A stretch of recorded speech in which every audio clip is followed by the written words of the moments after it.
the late cast. I was supposed to do this like 3 weeks ago cast, but we got there eventually. We got there eventually. I've got the replays loaded up for the round of 16 and the round of 8. So we'll see how we do. We'll get through those at the very least, and if I end up having time, we will then go on to the semis and finals. So for those of you who end up joining me, enjoy. So we shall begin in the round of 16 with BBI the April Fool and Agent B8 Factor, or Bait Factor. I will have to inquire as to what he prefers, but for now I prefer calling him B8. We'll bait out a response. So we have BBI April Fool, who is running in Ian's colours for the most part, but otherwise not sure who that is. Meanwhile, we have Agent B8 Factor running random in brown and white. So, and we will be fighting on the Boneyard, or observing on the Boneyard. My personal favourite map. So here we are with the April Fool. So we'll have to wait and see what we see from the April Fool here. What his game plan is, or whether he's here to just troll us all. But he is in the south, and meanwhile in the north, pulling Kenneth. We have relative newcomer to Deserts of Karak, but spoken to him a fair bit and played a fair few games with him. We shall see how Agent B8 Factor does here, though. Pretty sure this is, yes, this is definitely his first Artifact Cup. Research completed. But we'll have to find out who the Fool is, though.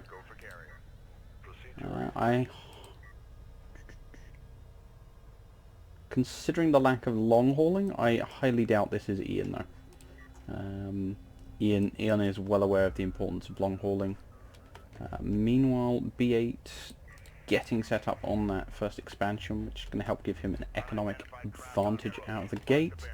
And to start the match, it would appear the base runners are parlaying. Oh, please don't waste that blast drone. So many better things for it to do. There we go. But it also means that the April Fool is well aware that blast drones are out. Light attack vehicle online. Move and fire at will. Yeah. Expansion's up for B8. Blast drone is going out, I presume, to scout for any expansion, but with the view range they have. Wouldn't have seen anything there. Yeah, LAV out to poke and push off this blast drone. It's got to be careful with range, though. Yeah. Not a good start. Even though that trades in his favour, losing that scouting. That said, he's got AAVs now, so no, he should be fine. AAVs will easily shut down any kind of blast drone harass. How many blast drones? And he is getting, yeah, B8 is getting another blast drone. That said, he also has 2 production cruisers and no sign of a tech choice yet. Armored assault online. Armored assault modifications carried out. Let's see. Yeah, just not having the expansion up is really slowing down the RU income for the April Fool. But again, he has the AAVs up. He just needs to check his expansion, though. He is heading off with nothing left to defend, and he does have powering weapons, but I don't know if that's actually going to be enough to stop 2 blast drones. So he sees them, begins moving 2 salvages out, but that's 4 salvages and a logistics module to 2 blast drones. That is the last thing you want, especially when you've got Assault Rail Rush coming. Hello. So yeah, he's going to push through with one AAV. Maybe that will draw B8's attention? Nope, B8 does not care.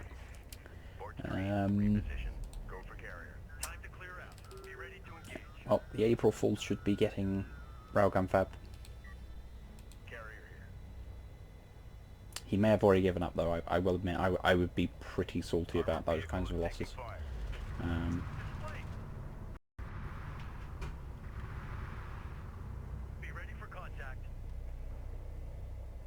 He's put 2 points into the weapon system, but it's not going to have the range. It's incredibly optimistic. 500 meters is not very long range. So yeah.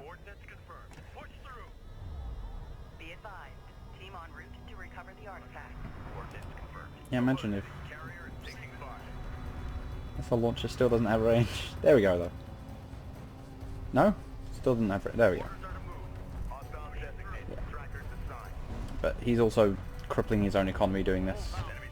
He is getting Railgun Fab, but again, with his economy in such a mess, and assault rails continuing to pour out, what do they have? They have 9 armor as well, so the AAVs are not going to be effective. Yeah, he really needs to shunt into range so that his carrier is just doing consistent damage. He could also be doing some repairs or increasing his armor.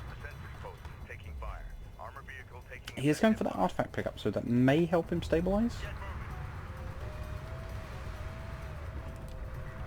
But he's losing these logistics modules, which is going to just prevent him actually getting much out.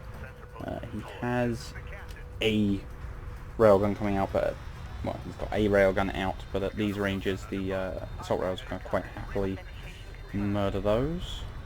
He's got that power, so he needs to get range up, maybe get repairs up to buy some more time. There we go. So he's going to be much more able to put damage on these assault rails now. But again, like, B8 still has an economy behind this. Although he appears to have lost... Yeah, he lost the expansion to the AAV.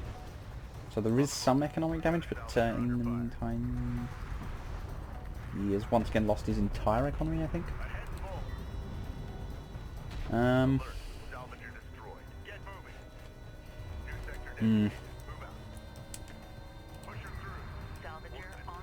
Yeah, some competent play here from April Fool, but again, not exploiting this wreck and not covering his carrier when he knew blast drones were on the field. Just left himself exposed on this flank and paid for it dearly. What are really his choices at this point? Again, GGing out is a pretty solid call. But the only other choice would be for him to just push onto those production cruisers and sit on them. But it does appear like he's still trying to keep extracting the artifacts. I don't know, maybe if he focused on gathering some more RUs, get enough RUs for another bit of power in his carrier, then he could drop 1 from the repair systems and get 2 into range and become a threat again. You know, really start hunting down these assault rails. But in the meantime, it looks like would it be worth him putting down a turret here? Yeah, putting down a turret there could actually work, surprisingly. Just putting down a turret, there's only 1 assault rail there, so it's quite possible that the unless the assault rail gets high ground, the turret would be able to kill it. So, also something to consider. How much the economy does? So yeah, the main is still completely up. Yeah. So, as weird as it may seem, there were actually still options here. I think not bothering with the railguns because they were never going to trade well with assault rails at that range. Instead, getting power and also dropping a turret over here to deal with this single assault rail so he could get another artifact out. He probably would have been able to hit at least power reserve level 2, maybe even 3, which would have made this very difficult to deal with, especially if he got the armor up to about 40, so power level 2 in armor. So yeah, this is really the thing. I think this comes back to what Descara and A-Game both say, is that as intimidating and as overwhelming as rush plays can be, in the end, if you can hold your economy, if you can power your carrier, you can push these kinds of things back. There are ways. Even as hopeless as this has seemed a couple of times.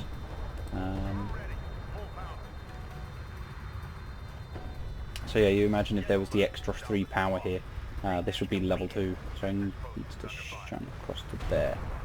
But again, I think the biggest failing here was he just invested so much in the turret systems, while not having the means to actually deal that damage because he just couldn't get in range, whereas having the range threat and just consistently putting missiles on targets would have probably discouraged B8 a lot more.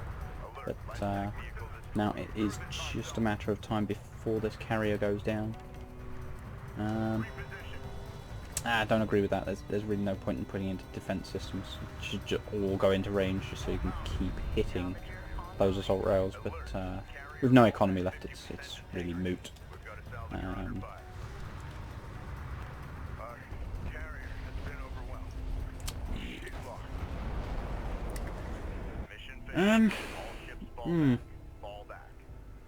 We will have to see what the April Fool has to follow up with, but again, weak opener, not taking the expansion and not scouting his own flank for the blast drones. Yeah, real shame. But no, we shall move on to game 2 on Touring Crater. Yeah.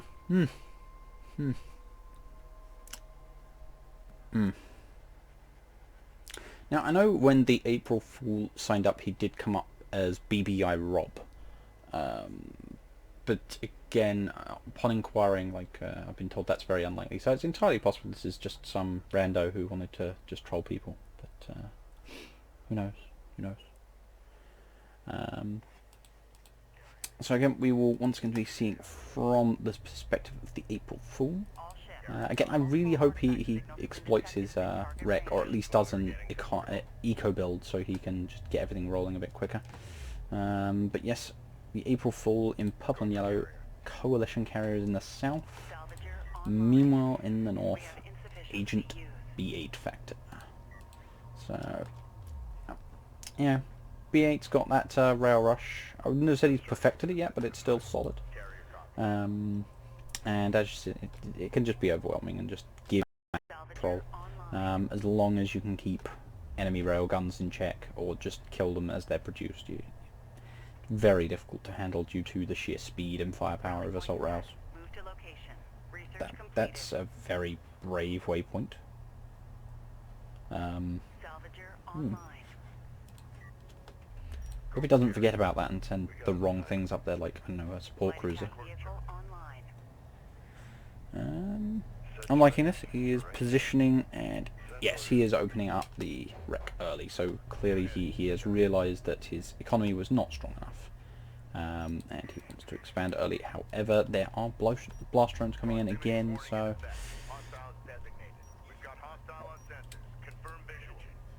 oh, he is very late, so he hasn't quick dropped, and he is very late on getting that AAV fabrication, unless he's going for air, which would be madness. An air rush versus no railgun rush. No. He has no defense at base, and there's those blast drones again. There's 3 blast drones up at the moment, so this looks very bad. It's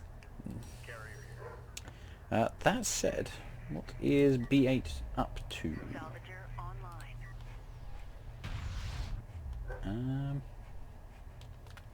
Regular opening currently.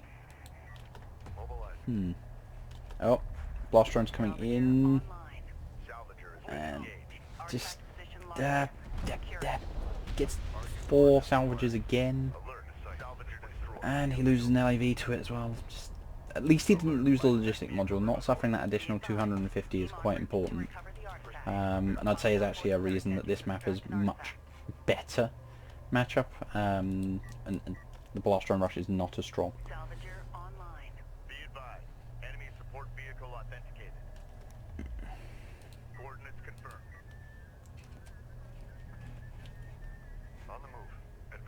Scavenger online.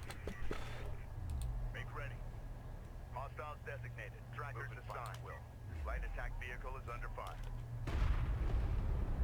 LAV lost to a blast drone. Again, just lots of Attempting to extract an artifact. questionable trades and more blast drones coming in. Come on.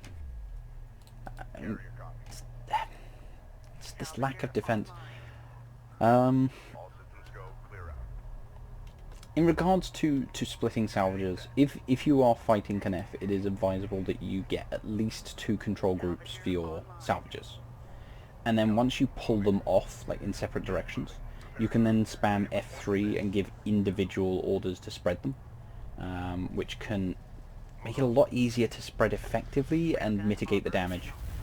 So, yeah, he only lost 2 there, which is much more manageable because that means he lost 200 CUs of salvagers and then what they were carrying, which was about another 100 to a 300 CU investment. That being said, there is carrier coming across the map and it has 6 power currently. Go for carrier. That said, I mean, he has rail rushed and he's too busy flipping through the sand. Okay. Hold position. Not how you drive your railgun, but Acknowledge. Proceed to rally point. Secure what I don't like is that means he's got a railgun to defend against 2 blast drones. All systems So, green. again, I don't even think the rail rush is that good of an idea against the Knief carrier rush. You need the AAVs there to cover. That was an incredibly lucky shot. Can you confirm visual? Engage on site. No, You got a railgun. please no. Don't go losing a railgun to blast drones. Strike craft destroyed. You kind of need it. Alert. Railgun lost. Be advised. Yeah, the April Fool is not coping with the have recovered an artifact. blast drones at all, New sector designated. and he's about to have a carrier on him. So this may be a very short game too. Rally point set. Move to location. Keep eyes out for targets.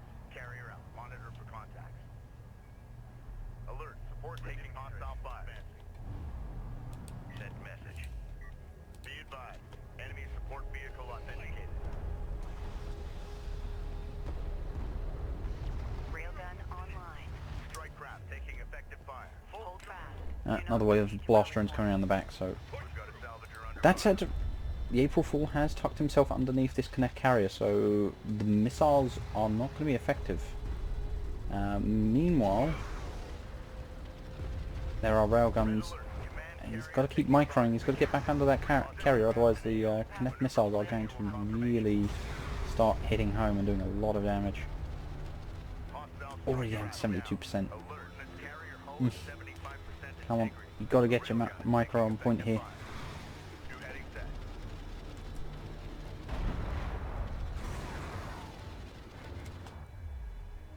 And there's an idle railgun back here as well, just so much.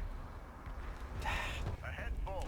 Again, losing those salvages at this point is not as important, I don't think. It's just 50% integrator confirmed. this is turning into a very messy fight. Alert. Light attack vehicle destroyed. Yeah, all that B8 has to do is keep raining those missiles in, and this is going to be over quite shortly. As long as this carrier is left exposed to those long-range missiles, it's just brutal. He has managed to tuck himself back in under. He's got to stay under there, though, to really stand a chance here. Railgun Got to get operational. all these railguns working, but Stand by. again, blast drones continue to come in and poke at him. Carrier needs support. Artifact position authenticated. Whoa, that, Alert. Carrier is taking fire. that con carrier getting really low. Visual unconfirmed. Yeah, it seems this one that ended up sat at the back, sat on a high, it's over. Battle report. Hostile Yeah, this railgun that was sat back here on high ground seemed to have just picked away. And just, yeah. I think the irony of that is that if B8 had just thrown all of his blast drones at the carrier, it would have been enough damage to turn it in his favour again. Alternatively, he could have powered the turrets and started actually just gunning everything down and firing some missiles. So, but yeah, game 2 goes to the April Fool.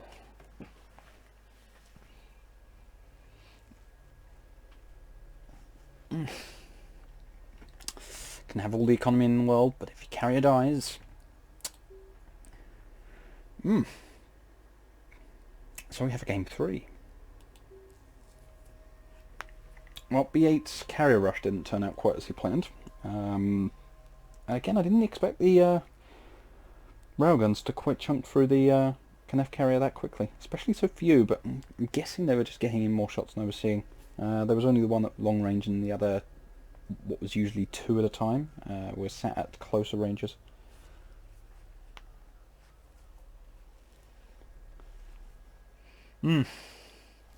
So, again we are here with the April Fool in the south. Bit of a mixed bag. I mean, he clearly has the game knowledge, but just...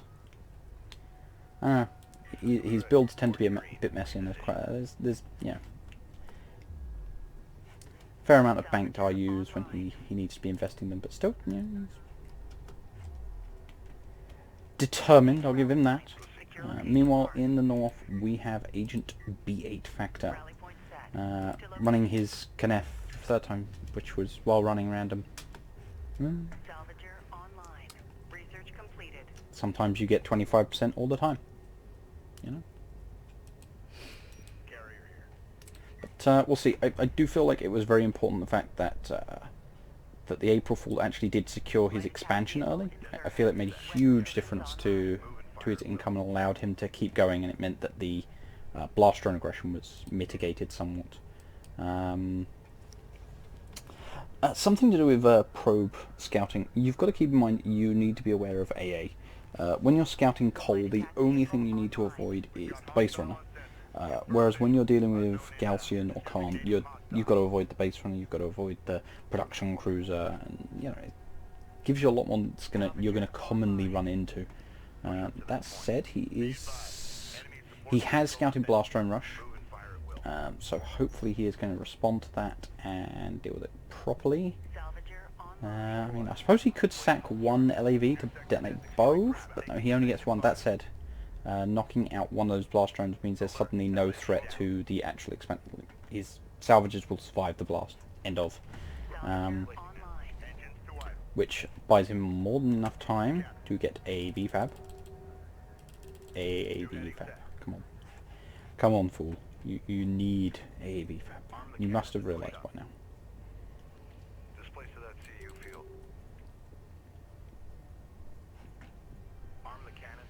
See, this is really what I mean, is being this late on your first tech is crippling, and rushing rails is not recommended, especially when you're facing blast drones. Getting the AAVs, denying the blast drone harass, and then going for the rails is a much stronger option. It also opens up the armor options, the armor upgrades.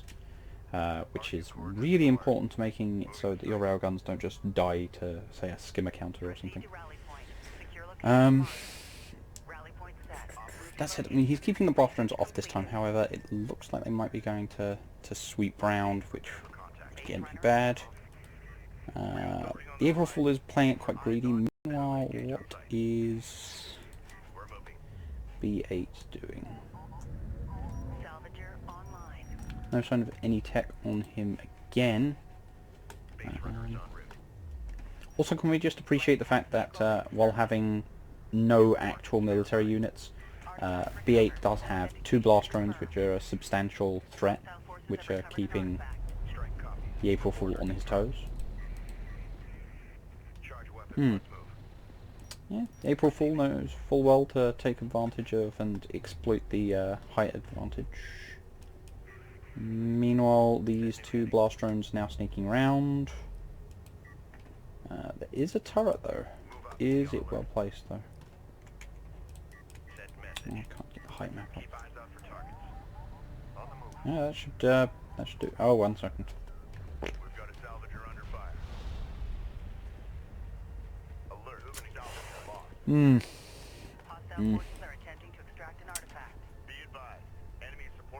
See, if B8 had gotten greedy, he would have run into that turret and wouldn't have got anything. Instead he got 2 what looked like full salvages.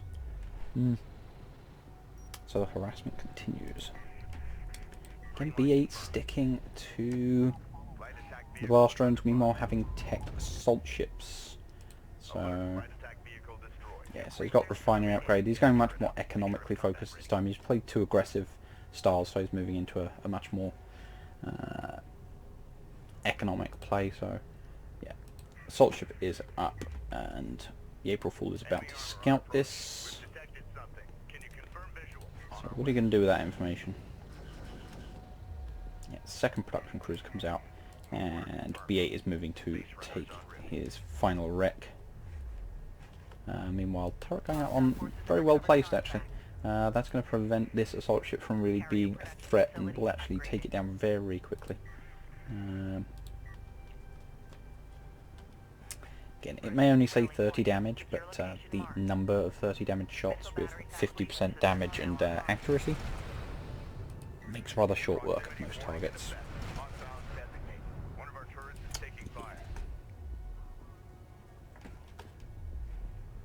Support cruiser now operational. Denied. No, I'm afraid you've got to use the base runner to cover so it can make that advance. And I don't even think the base runner would make that trip.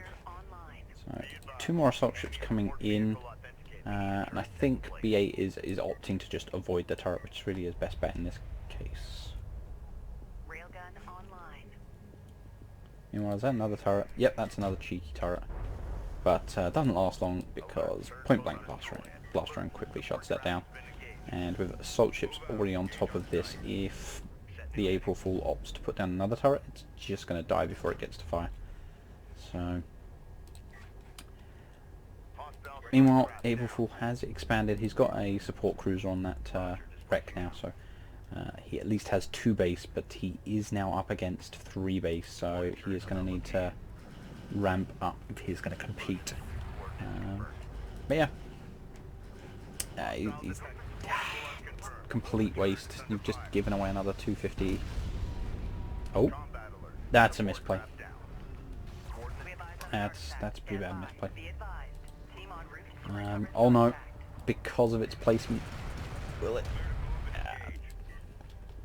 And then that damage is just going to regen off. So, and again, we come back to the problem here. Running just railguns, you are incredibly vulnerable to blast drones, because blast drone is going to knock you down to 30 HP? No, not where you want to be. Meanwhile, and this base runner skirts along just outside the turret range, while these railguns, yeah, if you can knock out that base runner before any blast drone comes out of it, which is quite possible. It has run out, so yeah, in the meantime, this turret is going to continue getting value. I don't know if it'll be able to get another one, but it's still going to do a good chunk of damage. But now it's really a matter of how April Fool engages this. He can definitely beat these assault ships quite handily, but if he engages too close, these assault ships are going to quickly kill off railguns. Do they have any armor upgrades? They do, whereas railguns only have level 1. Yeah, we have AAVs out now to better fill out the build, and he's getting level 2 armor. So yeah, this puts you in a much better position. The problem is that siege cruisers have happened. Having 3 base economy gives B8 quite a bit of leeway, and is that, yeah, that's 6 interceptors as well. AA has been teched, and there is 1 missile battery out, but he's going to need 1 that to do with 6 interceptors. So if he gets at least another missile battery, that should help. He has got an idle salvager here as well. Yeah, he's getting his third up, but it's a way off being fully functional. Salvager online.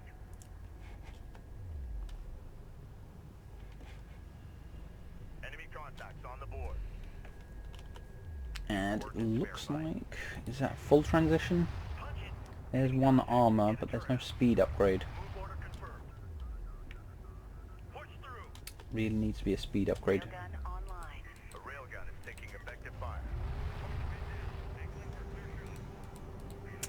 Now, Support cruiser now again, between that siege cruiser and the con carrier, there's just no way that turret's going to be effective. railgun operational. Alert. Support trap has been engaged.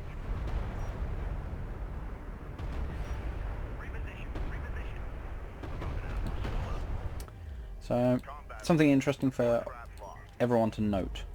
Now, while the Khan siege cruiser does 125 damage per shot, it's a single 125 damage per hit. So it's actually better versus armor. But the other siege cruisers actually do 2 times 100 per shell. So against softer targets they're actually much more effective. And they also put down their barrages quicker. We require So, additional fleet capacity modules from the command carrier. Hostile light attack. take from that what you will, and is that turret going to be enough to stop that backstab? Is with no support, the 5 skimmers could have overwhelmed that turret post quite nicely. Again, though, they really do need the speed upgrade. They're attempting to extract an artifact. Arm's going to help them against the AV somewhat, but oof, yeah, there's that air now. How many missile batteries are there at this point? Is it still just the one? Still just the one. Systems in operation. So that's it. No, down goes that missile battery. So again, these interceptors have free reign. 3 of them did go down, but B8 already has another 4 in the hangar. More missile batteries coming out from the April Fool. Position locked in. Secure it. Time to move out. Engaging hostiles at will. Looks like the April Fool is 1 mid at the moment, Energy signature but confirmed. An artifact B8 is managing to sneak out a 3rd artifact. Be ready to engage. Hostile on sensors. Authentication pending.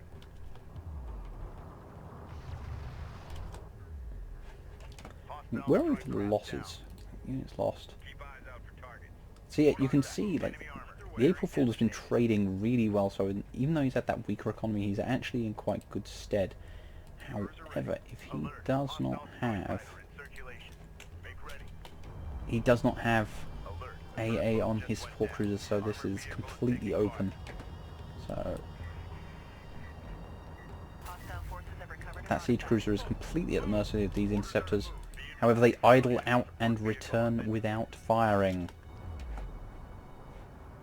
Oh my. A turret is under fire. That's quite a missed opportunity right there. Post destroyed. Keep eyes out for hostile. Armored vehicle has been destroyed. Green line confirmed. Meanwhile, April Fool going for 2 pickups, but he's not going to be able to get those out. There's skimmers and assault ships in his way. He needs to change that situation. Recover the artifact. Oh god, no, don't do it, don't do it, don't do it. Taking effective fire. Ugh. No, run away, don't do it. Alert. No, this is... Fire. Let's clear out. Be ready to engage. Alert. Railgun on. It doesn't have to be this way.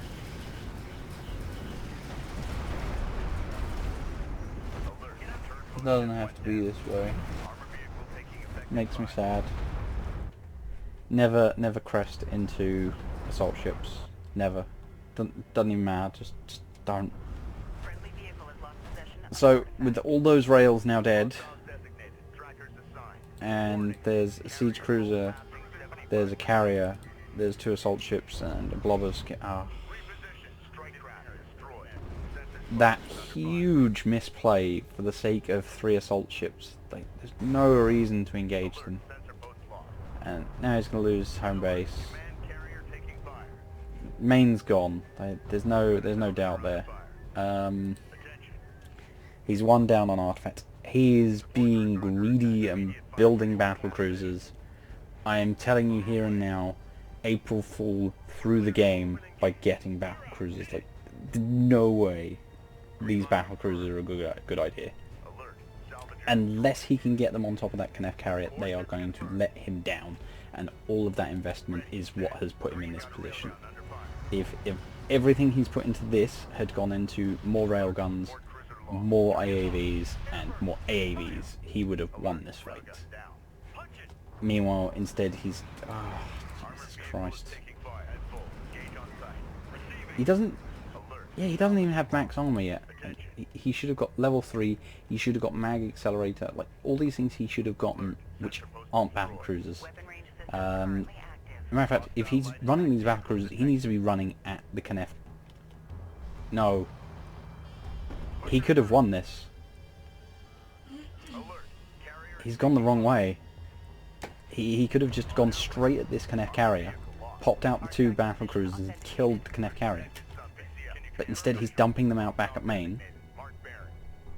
I don't know if they're ever going to get the off... There's air to deal with as well. Yeah, so his battle cruisers are now here.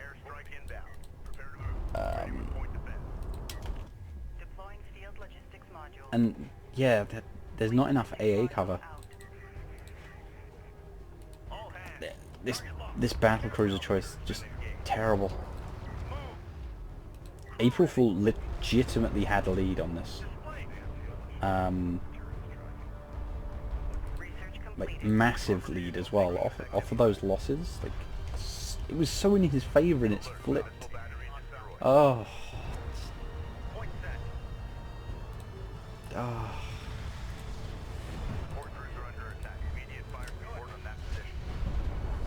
Yeah, he has got the support cruiser AA, which is going to help. And these battle cruisers will eventually get all of those skimmers down, I suppose. But again, it's just waves of skimmers, and they're not even fully upgraded. There we go. There goes the speed upgrade. That's going to make a huge difference to their effectiveness. Meanwhile, Agent B8 Factor, seeing that there are battle cruisers, all like, I don't want none of that. I'll just bomb them instead. But again, there is a fair amount of AA now, so these intercepts are not that effective. Meanwhile, he's starting to get... Is he getting enough value out of these battle cruisers? No, see, this is the problem, is that battle cruisers give you an incredible amount of power in one place. But you lose everything else. And how much power is on... Yeah, and with the power that's on this carrier, B8 can just bomb them down with cruise missiles. Like, you can just keep doing that, and they're not going to be able to dodge. And then there's the CG. Yeah, it's... No, just...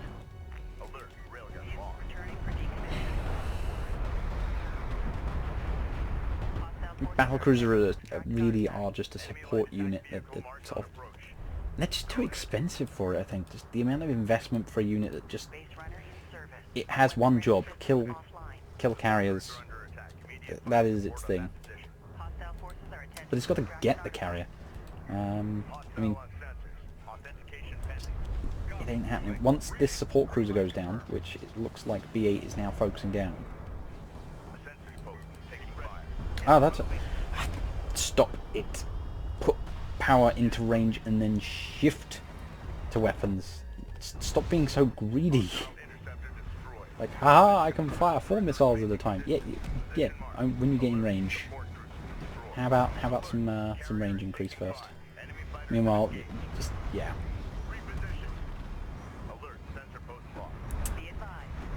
Kneff siege cruisers trade surprisingly well with battle cruisers. So, yeah.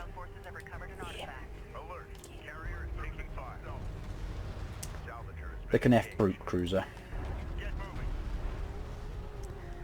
Yeah, look, there's all this firepower on the Coal carrier. It's a shame it doesn't have any range, right? Like, it's yeah. And B8 just caps out. Yeah. April Fool there had that. Like, he had that, and then he got greedy, and he went for battle cruisers, and then he didn't have the forces he needed when he needed them, and he didn't even have his third fully set up. So it's not like he had a massive income. He should have got that production upgrade. He should have got just level 3 armor, the rail upgrade, just all these things, these core things he could have had, which would have allowed him to cement that hold he had on mid. And he just let it slip for just super greedy battle cruiser play, which he didn't follow through on. I can only presume his plan was, I'll get 2 battle cruisers and then I'll rush the Kneff carrier and then just blow his face off. And then he ran back home, like when he already had invested everything he should need to into that battlecruiser play. So his economy didn't matter anymore, but he still ran back for it, still dumped off his battlecruisers in the worst place possible for them, and they spent the rest of the game wandering across the map and getting shelled by siege cruisers and dying to siege cruisers. So yeah, an unfortunate turn, but definitely a player error, not because he couldn't win. But again, B8 just taking it convincingly with the artifact grabs. He's just like, alright, and like, I'm not going to deal with your battle cruisers, I'm going to just hit you with air, I'm going to just delay you, and I'm just going to pick up this final artifact and say, hey, I won. And I don't even think it was, yeah, just all he had to do from there is just probably just power, yeah. See, that there is the difference between having third lockdown with basically a drop-off point directly next to it, well, yeah, or not having. So that's the difference third made. Just, yeah, significant. What's that? That's about 7k of resources, yeah.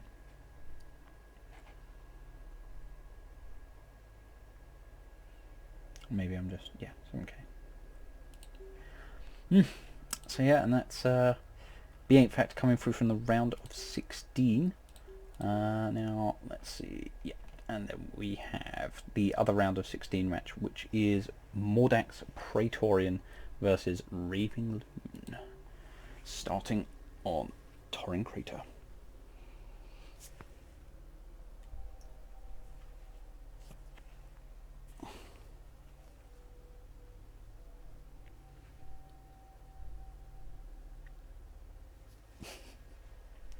Yeah, let's focus on this. So we have Raving Loon rocking Coalition in green and white, and we have Mordax Praetorian rocking Soban in black and red. That's very much in line with Homeworld 2's Soban. For those of you who played that, Soban ran in a black and red sort of Black Ops style. But let's switch over here. So Mordax Praetorian rushing that RU at the beginning. Interesting. Although it looks like he was a bit late on his waypoints for salvages, so a little bit late on that. Meanwhile, we have Raving Loon, who is set up in a similar fashion, rushing the RUs, and Raving Loon rushing a support cruiser. He has also recycled his base runner, whereas Mordax Praetorian seems to be hanging on to his for now. So I'll have to wait and see what happens there, but quite a slow open. No fast drop from Mordax, and I presume the same here for Raving Loon. Yeah, because just dropped off the next load. So AV tech coming straight out from Mordax Praetorian, and now he is shifting out with that base runner. So I presume he's trying to time it more in line with when the artifact comes out. He's not so interested in scouting for now. Which is, there we go. LAV coming out to scout now. Would be nice to see him sort of move up a bit and turn the carrier if possible, or at least move up so he's a bit closer to that expansion. Meanwhile, Raving Loon's got his main setup with a support cruiser and he's getting his second setup, so it's going to give him a distinct eco advantage, and that's a flying salvager. Off to join Homeworld 2, I presume. Salvager online. Secure PDA for move. When you launch your salvages into orbit. Eh? Artifact identified. Charge layout set. So Mordax getting that pickup. Now if he does get that, that's going to give him 2 power to go into ALMs, which he already has powered. So that's going to make aggression substantially different. He needs to actually pick it up. Something to keep in mind is that when you queue a base runner order to a artifact that hasn't popped yet, it will not automatically pick it up when it does pop. You do need to give that order once there is actually an artifact present. So do keep that in mind. 3 LAVs coming out here to try and deny that artifact pickup. AV tech is done for Mordax, but he is not producing any yet. And it seems like they would be incredibly handy considering what's being thrown at him. And we have a flying LAV. What has he done? There's no ramp there. Base runner engaging hostiles. Those LAVs running up to come and help here, but if they stream in one at a time, they're liable to just get picked off. So Mordax is going to want to rally them up first. Enemy on sensors. Nice jammer, that's going to buy his base runner some time. It's also going to draw fire because it is the preferred target over the base runner. And that is consistently the case. The enemies will always target that jammer before they target the base runner. And here's what I mean, he's coming in piecemeal, not getting a very good engage, and he is suffering for it. It would be better if he rallied up with the base runner and hopefully have the base runner draw fire, or to have gotten AAVs first. He's rushed out those. See, he's just lost those LAVs. He should realise he needs the AAVs to actually cover, although Soban railguns have the accuracy to just not care, I suppose. Hostile contact marked. He also does have an ALM, so rushing down these rails is far less effective than if he was dealing with others. That said, Raving Loon just mass producing the LAVs right now. He just doesn't care. He's like, there's no AVs. Carrier here. AVs coming out from Loon. Still no AVs from Mordax, so he's teched them, so there's no reason not to get them. That said, doesn't need them because Soban rails. But I don't know. There's just going to be a point where like these LAVs start pushing through. Enemy unit detected. He does need to get that power 2 into the ALMs. Really does. Again, really, yeah. One AAV here would be just completely shutting this down. And there's no reason not to. Come on, they're cheap enough.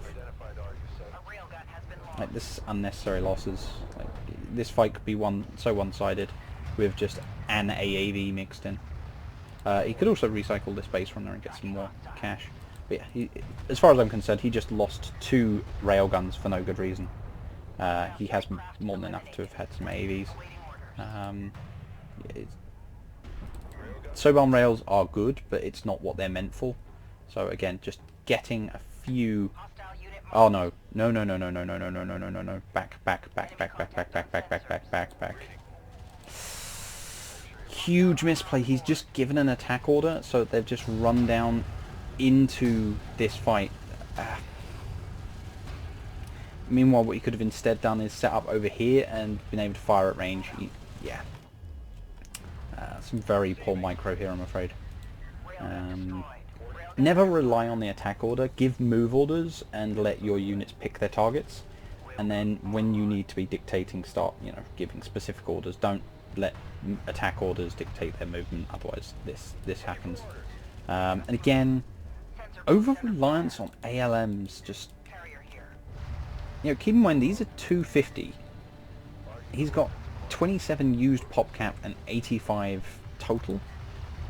Again, 1 or 2 AAVs would make this fight completely in his favour, but this is just, and he's busy focusing on, no, you've teched AAVs, build 2 AAVs, win, and just, meanwhile Raving Loon is just pouring units across the map because, like, he's getting these efficient fights off of the LAVs. Meanwhile, Mordax is just so heavily invested in ALMs right now. I mean, he's got 6 up. He only needs 2. 2 of these, so that's 500 investment as opposed to, so not even 500, is it? Yeah. So 250 investment in pop cap, and then he could have had more units and would not be fighting like this. And he's just spamming all. AEVs are good, man. Stop it. Meanwhile, Raving Loon just doing what he needs to do. I've got a stronger economy. I'll just spam AEVs at you now. Yeah. An assault cruiser has been ALMs are not the be-all end-all. taking hostile I fire. mean, they're good, but they're not the be-all end-all, and they're not cost-effective when you are specifically buying them as a replacement for actual units. Meanwhile, these rails should be on this back ridge here. Don't get me wrong, they're going to trade very well with these AAVs. As a matter of fact, like, raving them not spending more LAVs was a mistake, so... Railgun destroyed. This is such a silly fight. But yeah, even if you want to focus on rails, you need to have something to cover against LAVs effectively. The fact that Soban rails do reasonably well for a railgun against LAVs is not an excuse to just not build LAVs. Enemy sighted. Railgun under What am I saying? LAVs? AAVs. But again, he's just dumped. So now he's down to 3. So he's lost 3. So 750 CUs that were invested in ALMs, and now a fresh wave of LAVs is coming in. He still has no AAVs. Salvager destroyed. Ready for orders. Sensor post under fire. Ready update. Not having the A sensor post has been lost. the weapon upgrade as well is a bit damaging for him. What? Yeah, and these are unupgraded AAVs. Like, they shouldn't be a problem, but it's just where there's so many, and Mordax has lost so many rails to LAVs. And no, stop it. This way. Look, this one is perfectly placed all the way back here, doing all the damage these guys were, without being as much risk. Like, just keep the rails back here, get AAVs to tank up front, you know, combined arms. Taking hostile fire. Just, I don't know. Again, Soban rails are good. They're tanky for a railgun, but they're just too expensive to be thrown away. I mean, even then, like, just 3 of them are dragging this back because they're that effective against AAVs. But now, yeah. Captain here. A railgun has been lost. AAVs. Strike craft destroyed. You've teched AAVs. Taking hostile fire. Build them. Yeah. So, I don't know, I think it's also the failure to adapt in-game is incredibly damaging here. To have not realised that, yeah, my railguns can deal with LAVs respectably, and not go, but hey, AAVs would do it better and more... There we go. Just, I don't know, what are we, like 2 or 3 minutes too late on that? But yeah, finally. Just, Sensor post down. Salvager under fire. Reminds me of Supreme Commander at this point, just the streams of units. Salvager destroyed. Enemy engaging armored unit. But yeah, Alert. Command carrier taking thank damage. God.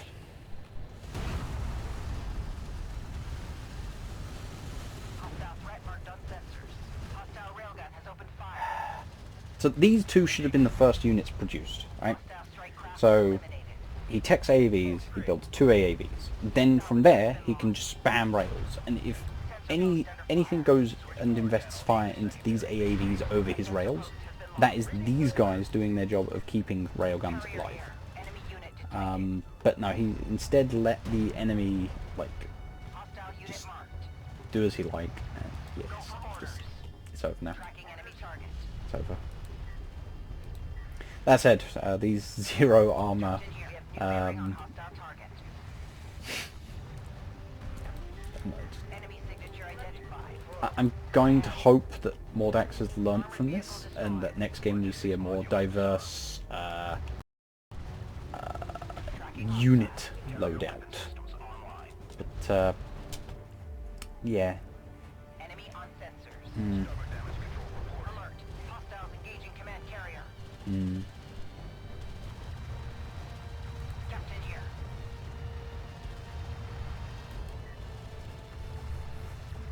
New threat identified. Yeah. Command carrier has sustained terminal damage.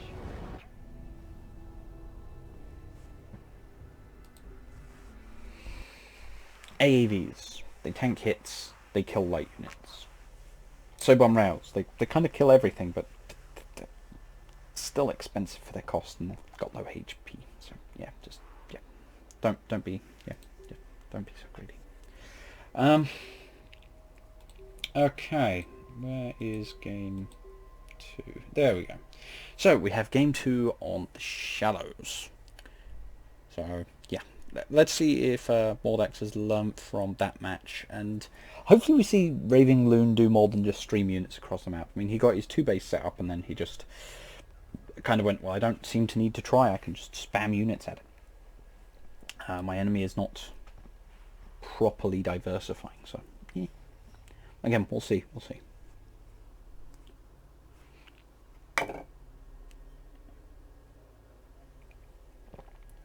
But welcome all 3 of you. Gamer Girl, who I presume is actually B8. We have Coercer here, and I believe Artist. Welcome all 3 of you. Hope you're enjoying. One way to spend your Sunday, I suppose. So, we will be watching from Raving Loon's perspective. So, again, last game it was Raving Loon immediately recycling that base runner. Doesn't even want to scout up, so yeah, he's just... I don't need this. I need economy. I can't really say he's wrong at the moment.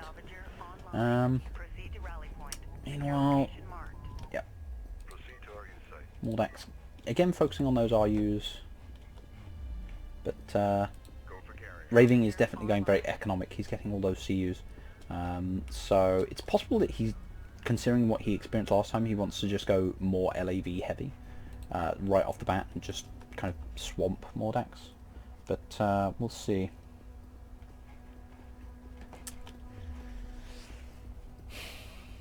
Again, I'm just really hoping, like, for a long time I was against AAVs. I was like, oh, these units don't scale well, I don't see the point in investing in them, I'll just get LAVs and railguns. And the problem is that like, AAVs are not there to do damage. They're there to deny strikecraft and to tank damage, which they do phenomenally well. You know, they're big fat lump of armor, and they keep everything else alive, therefore they are always valuable. So having 2 or 3 of them is good. Thing is that missile batteries do a similar job. When you've got a sort of mid-game setup, you can start to reduce your AAV count for missile ships. What am I saying? Missile batteries. On account of the fact that if someone wants to go mass strikecraft, you can just kill the entire blob, or at the very least scare them off, because of the fact that mortars are deadly. The only thing to keep in mind with missile batteries is never get baited into throwing out the mortar for the first sweep. Let them come in close. Like if they really want to come in, make them come in close, because at point blank range the mortar basically goes off immediately. There's no travel time for it. It just goes off and immediately kills what's next to the missile battery, which is something you can exploit.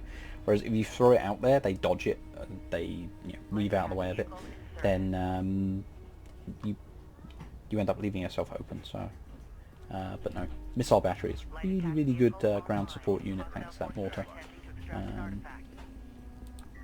Mordax again getting that early pickup, but again he's economically quite far behind Raving Loon, and Raving Loon again looks like he's going to just go for the sort of mass units.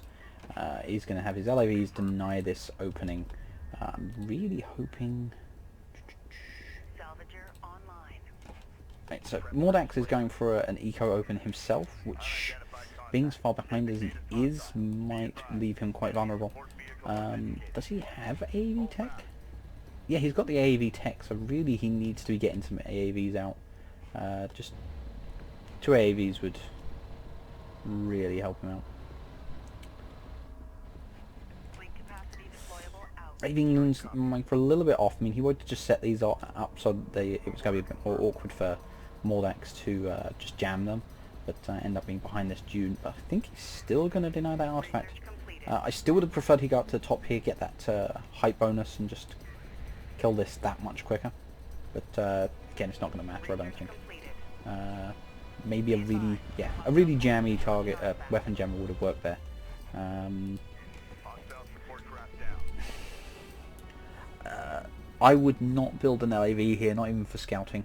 Because there's an LAV blob, I would just be getting an AAV. Just an AAV to go with that ALM. We've got hostile on sensor. Confirm visual. Again, it just seems like Mordax isn't reacting to the situation properly. It's like he's got a very scripted set. So I mean, he's got access to AAVs, which would be a much better match. That said, with the ALM support, these LAVs actually might trade super well. Yep. Okay. So to get one salvager, to get not even one salvager, to get one salvager, all 5 of Raving Loon's LAVs went down. That said, Raving Loon is following that up with AAVs, which these LAVs are not going to trade well with. That said,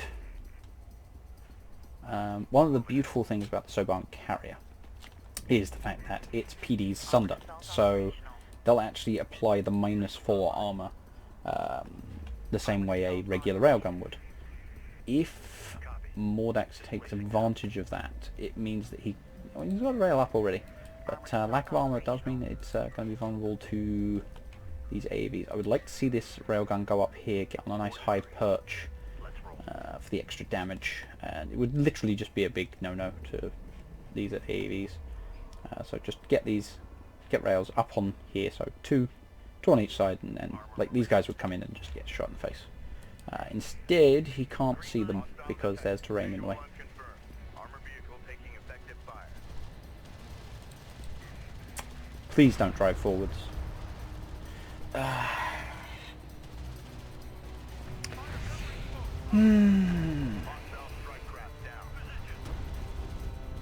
now he's losing all of the LAVs to the AAVs. He's not taking advantage of the high ground he's got to work with that makes this map so defendable. He's not got enough armor to tank these AAVs either. Like, he could be doing 50% more damage just by being up on these cliffs. Yeah, again, it's just this lack of map awareness.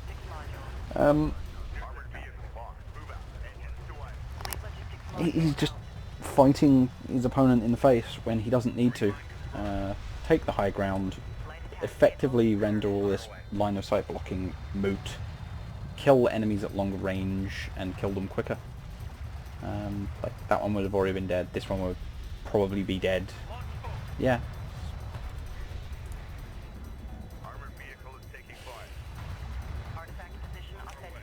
It's just inefficient use of the tools available to him. So really, yeah. So this one needs to go back here, get repaired. These two need to go up. Like these 3 railguns now need to go up on this terrain here, up on these cliffs, and it'll allow them to just dominate these coalition railguns. And instead they're moving forwards. They're not even well placed. Come on. Look at how bad that placement actually is. They're literally not functional. Oh no. Come on. Actually no, they're shooting through the train. Who cares? But again, they should have 50% more damage. Right. Okay. So some very basic rules when using Sobal. You do not want to use, especially in the early game, ALMs as a reactive defensive countermeasure.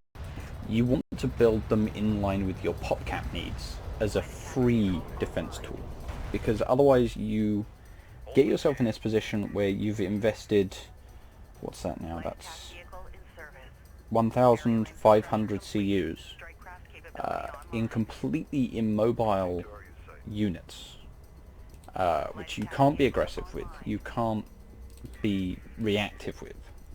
They're locked in position.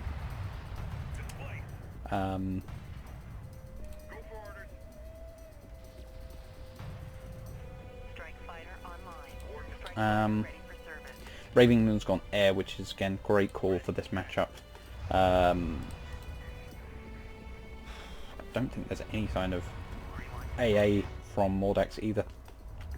And again, at base runner with, I don't know, some CU bank to work with, could do something about that. Again, it's just over-reliance on these ALMs. It's quite frustrating. He's only got power 1, so they've not got the rate of fire to really have a substantial damage output. And he just keeps rolling into these fights. I mean, yeah, he's going to win that, but now he's going to lose them all to air. If you're going to invest this heavily in being defensive, you need to also play the economy game. So, again, the rails would go up on the hills, you'd get another support cruiser, you'd get this wreck opened out. You would play it defensively. You wouldn't move out into the mid, you wouldn't engage directly into your opponent's face. You need to be more measured in your use of resources. You need to be efficient. Because... that's just offensive. Raving, like, you're getting a gunship? You're getting 2 gunships? Trollface.jpg. So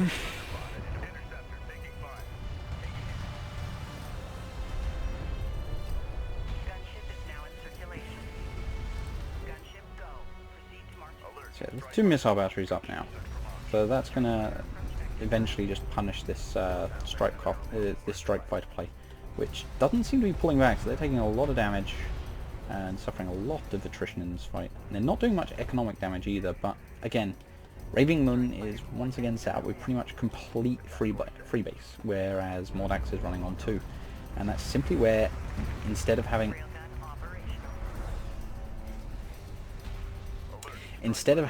CUs invested in a support cruiser and 4 more salvagers, they're invested into logistics modules, which right now are doing nothing for him except die. That said, that entire air force died, I think. Yeah, Raving just threw away 2 gunships and all those strike fighters, so that's a huge win. You've got 4, right? 4 missile batteries is more than enough. So you need to get repairs, you need to expand your economy.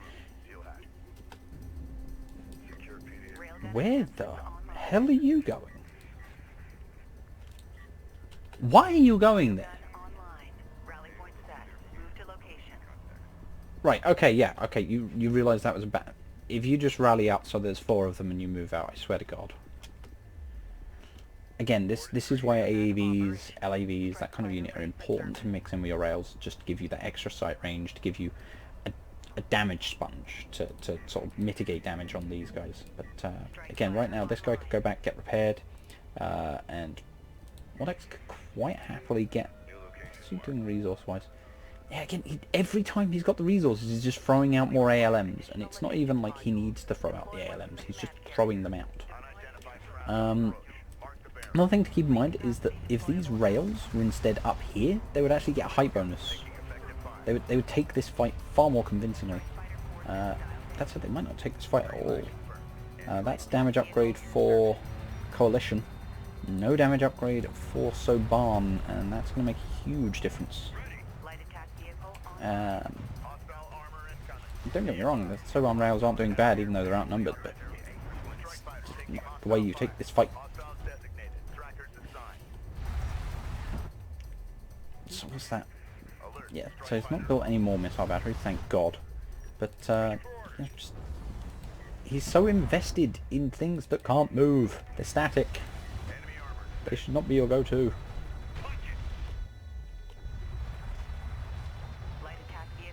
Oh, yes, push up, yes, go. Move up with the missile batteries and just flatten a lot of this. They're all low health, so just 3 mortars and you could do most of the damage in on these. Please? Missile battery mortar, it makes a big deal. It is really good. You should use it.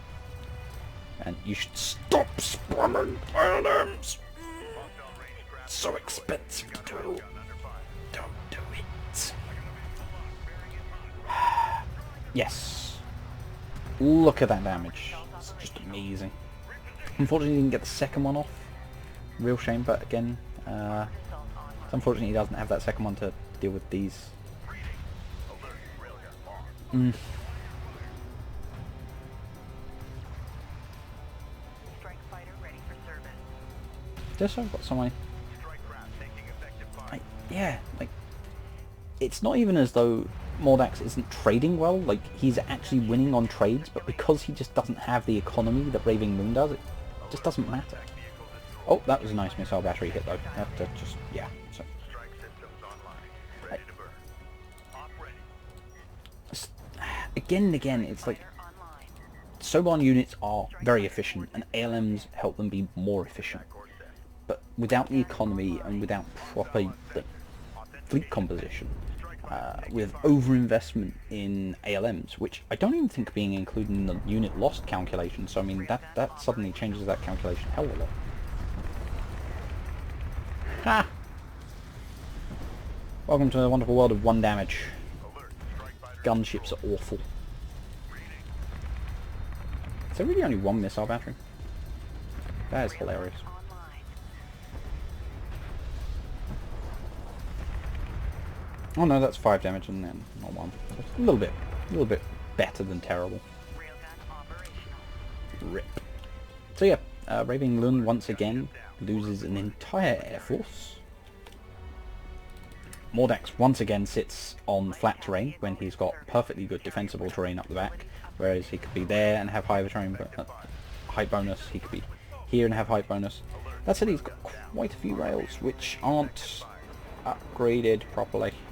I mean, they've got the 10 armor now, but he needs that damage bonus. Raving Loon, in the meantime, is just playing the economy game. I'm almost the opinion that Raving Loon should just be super greedy and take his last wreck up here. You know, just... I mean, let's just consider this, right? So Raving Loon has lost 10k CUs of units, right? Yet he still has the numbers advantage. It's simply because he has that economy, because Mordax just getting his 3rd set up. And it's even more so because he's attacking into bad terrain, bad positions, but his opponent isn't taking good ones, so it doesn't matter. Like, really, all that Mordax needs to do is get that damage upgrade on his rails, and these fights become really one-sided.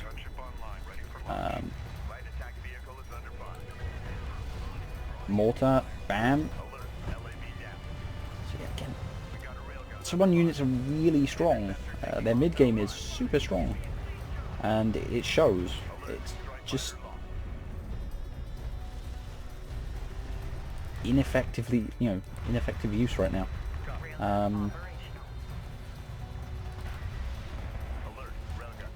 Yeah, once again, gunship goes down for very little gain. Those gunships are a huge waste of resources for Raving Loon. They're just really not worth it. They're not really giving his force any further oomph. And here we're reaching that moment where the Coalition and Soban matchup swings in favour of the Coalition when the carrier gets powered and comes rolling in, and it just barrels through Soban. Barrels through them.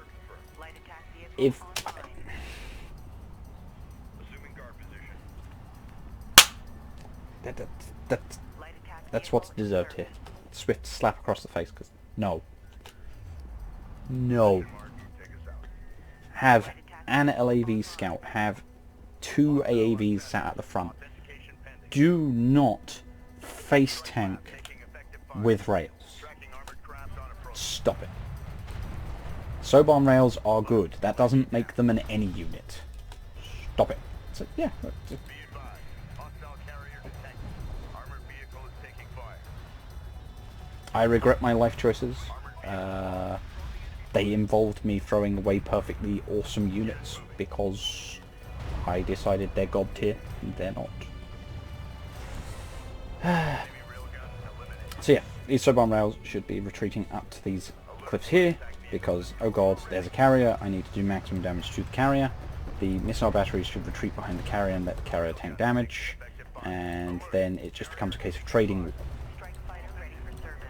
Oh, also damage upgrade, which is now there on the Soban rails, but I think it's going to be too late. He's just lost too many units. Listen up. Push her through. Hostile armor. Eliminate.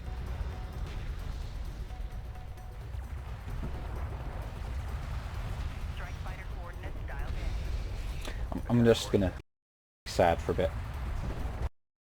Strike fighter taking hot fire. Yeah, my face is my shield. Yeah. Ahead full. Oh well, let's watch this play out cinematically, shall we? Enemy support craft neutralized. Light attack vehicle is under fire. Hostile detected. Visual unconfirmed. Level steady. Maintain. Enemy salvager destroyed.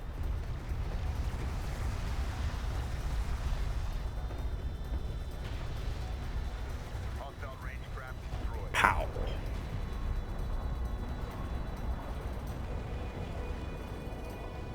Ripperoni. Success. All ships reform on command carrier.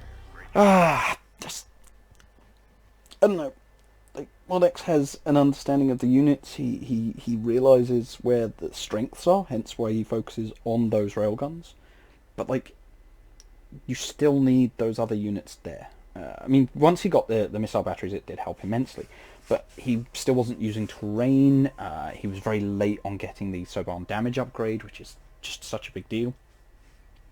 I mean, this is the thing. Soban rails are just much faster firing because they've got that 2-round battery. The 2 rounds. The problem is that they only do 165 damage a pop. Now, the Coalition and the Soban railgun upgrade gives a bonus 60 damage. Flat 60 damage. It's not based on what the damage was to begin with.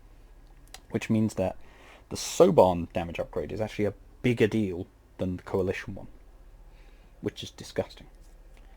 So yeah. But again, like, just some better micro there. Taking advantage of the terrain.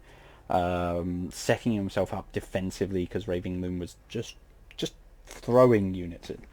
You know, as a matter of fact, on Raving Loon's part, like, he just went for the shortest route possible. I would have liked to have seen Raving Loon use some flanks, try and get some high ground himself. As a matter of fact, if he'd sent a couple of railguns around to either side, he would have got high ground and wipes those Soban rails out quite handily. But again, he made the right choice. He powered his carrier and just went in there and went, hey, by the way, my carrier doesn't suck. ALMs don't work on carriers, mate. And rip-a-rooney. But that ends the round of 16. And we have B8 and we have Raving Loon going through to the round of 8. And we shall move on to the first game of the round of 8 on Firebase Krill between Magir Pack 2 and Agent B8 Factor. So we have Magir, who has finally gone back to his main Knef. He's stopped playing random, so hopefully we'll stop seeing him get knocked out by other players. Maybe he'll be a bit more consistent, we'll see.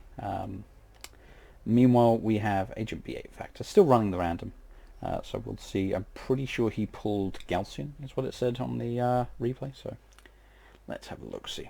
So, we will be watching from Magir Pack 2's perspective, in the south, in the black and red Knef.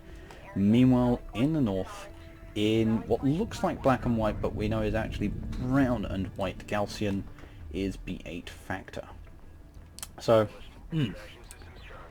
now, B8 was running what is typically a more Magir play, which is very heavy on blast drones. But he's not pulled Knef this time, but he's instead Galcian. So we'll have to see how that plays out, and whether Agent B8 Factor is able to use that Galcian carrier to leverage an advantage, or if he will simply lose out to blast drones and carrier missiles.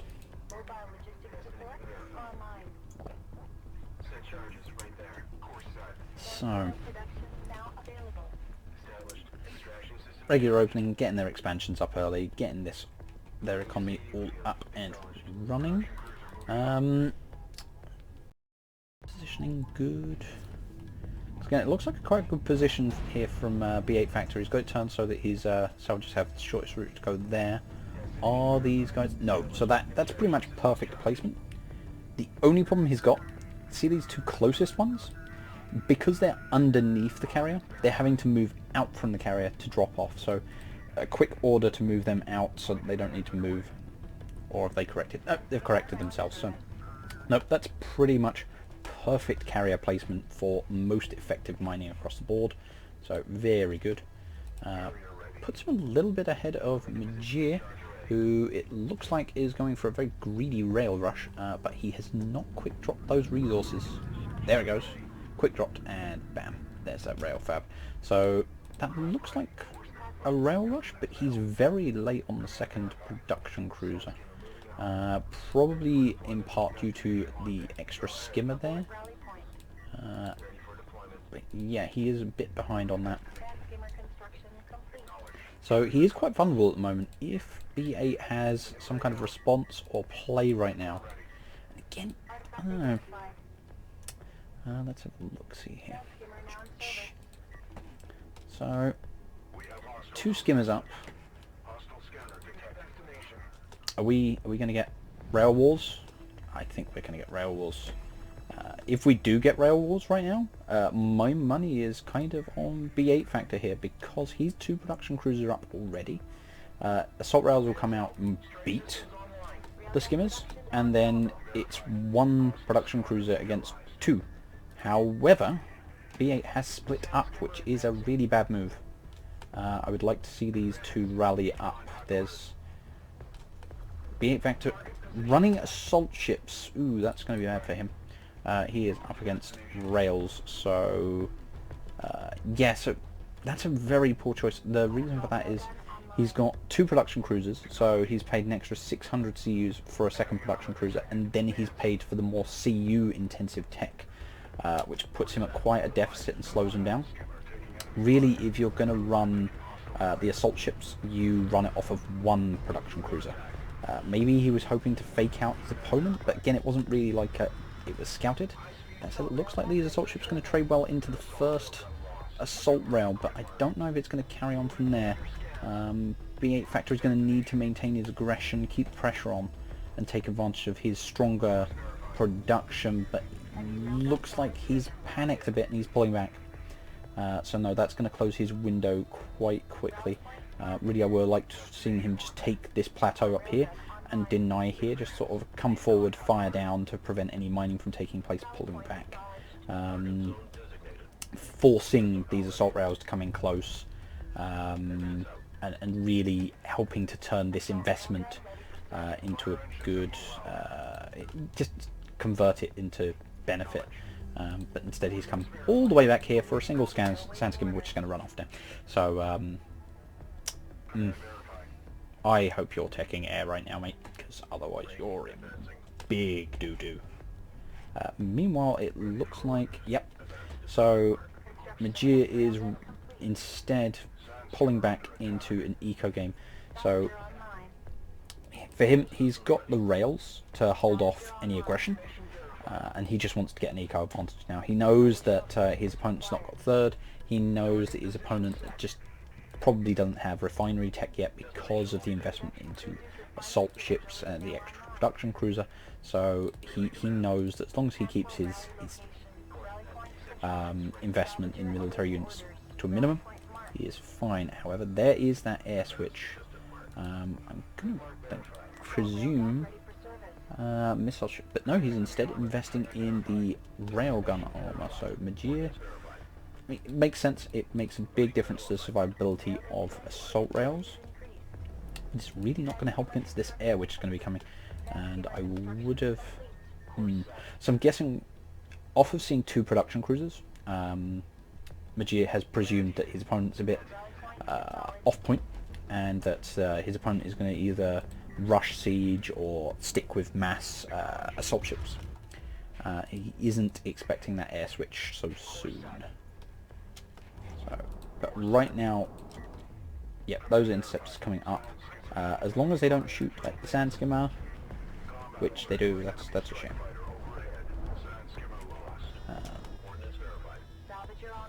So yeah, these intercepts are going to be able to mete out quite a bit of damage.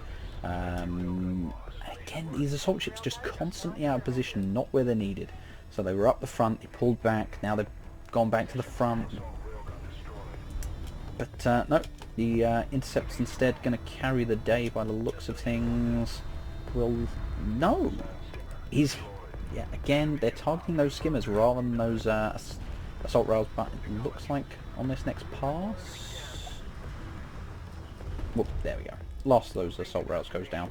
Now that assault ship will push off these remaining skimmers or kill them. Again, you see how ineffective the interceptors are for shooting at the strike craft. So now I presume, yeah, there's the missile ship tech. So, still a relatively even game. Majid definitely has the advantage having the stronger economy, getting it set up sooner, and definitely having the preferred tech here. So I mean, he's got the tech to deal with the assault ships, and he's getting the tech to deal with the air. So that's really going to force Agent to rush into siege, and he's going to be very reliant on that siege. But it could definitely work in this matchup due to the low armor of the Knapp carrier. So siege, going for that siege would actually be pretty strong as long as he gets the range upgrade, so he can keep it safe and just uses the terrain correctly. But, I feel like Majir has the better force comp right now, having skimmers, rails, and missile ships. If he is aggressive now, he definitely has a huge edge. If, however, B8 manages to transition into siege or manages to start powering that carrier, I think it could swing very heavily in B8's favour. But again, it's gone into a bit of a lull at the moment. It's just a case B8 trying to pick up this artifact, and I think Majid just trying to cover his bases. He doesn't wind up a group of Interceptors coming in and start sniping off his economy. And again, that's a missed opportunity for B8. Grabbing the Interceptor afterburners, rushing over with 3 of them and just doing one full sweep of just one volley onto these resource locations, very quickly do a lot of damage economically. But oh no, that's a massive misplay. Oh, that's tragic.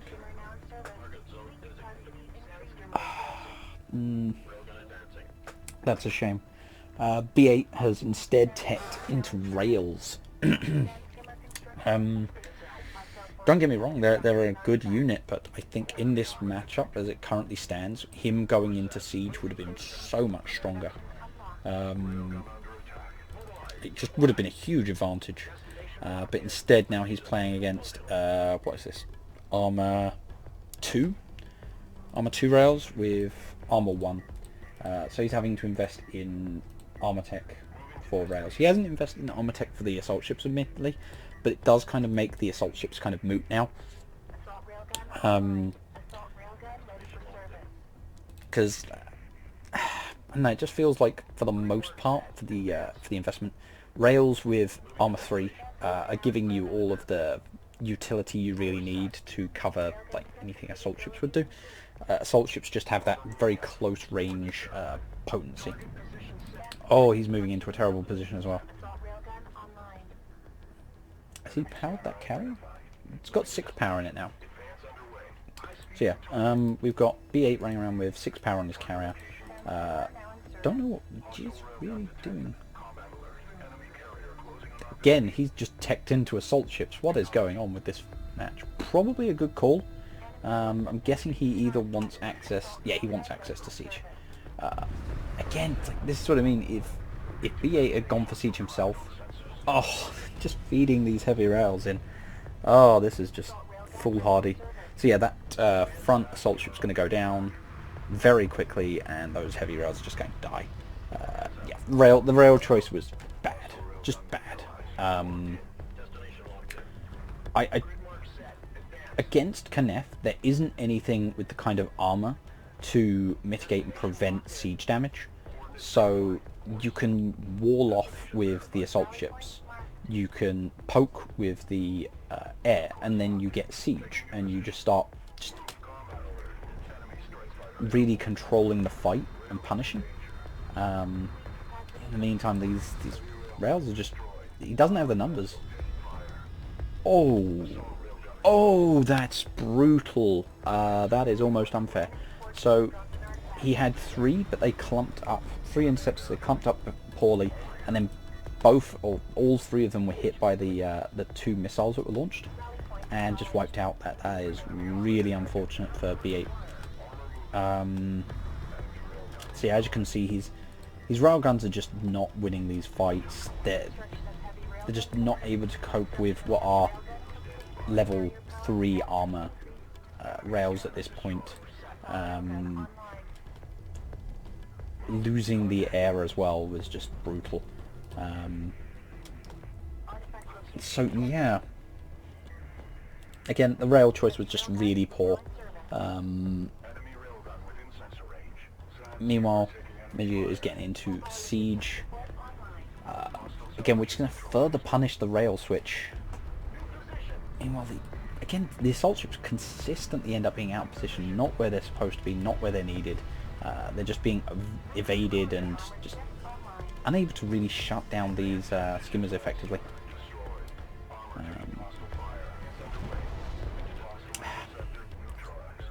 Yeah.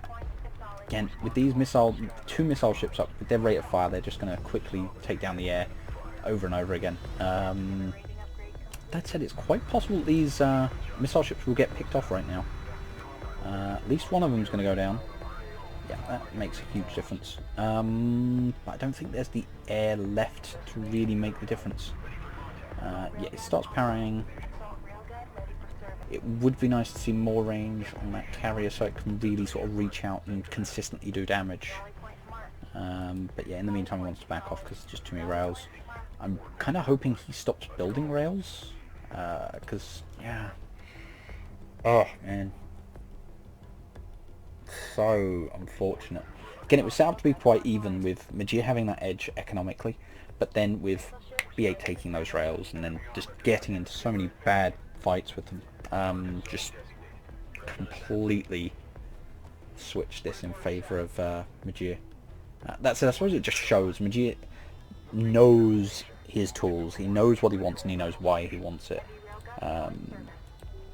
For units lost, and yeah, the difference in losses is huge. 2k difference in CUs and 1k difference in RUs, and I'm guessing that these are, yeah, speed upgraded skimmers against armor upgraded, so should trade relatively well, but it looks like the numbers are making just too big of a difference. Keep in mind that power doesn't shunt instantly, and you're going to be chasing... Again, this is the thing, that missile launcher is at the back. You don't have the weapons range. So again, it's just... I think he's going to just lose the carrier here. I don't think he's got enough to actually just kill, but I think he's just trying to get some good trades out of it. Just try and turn things around. And it does mean he's going to do a lot of damage to these skimmers. Is he going to escape though? That's the question. B8, just incredibly risky play, but yeah, it looks like that's going to pay off. He's got some good trades out of that. He's started to close that gap a bit, and he is almost certainly going to get away. But meanwhile, he is completely losing this flank over here. Oh no, yeah. So those assault rails moved into close range with those assault ships and just got decimated. So, but siege now coming in and starting to take its toll and do some serious eco harass. What is Majir's endgame here? I think he just wants to just get siege and bomb BA out.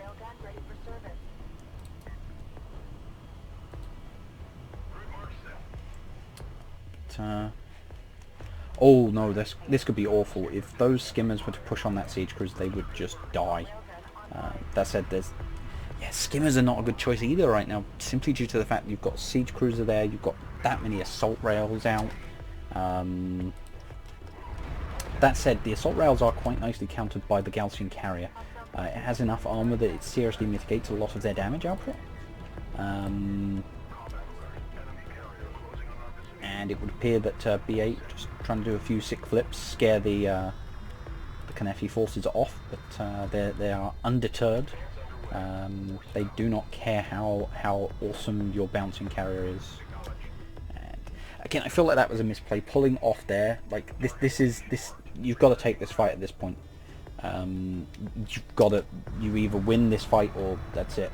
Ooh, is it going to pay off though?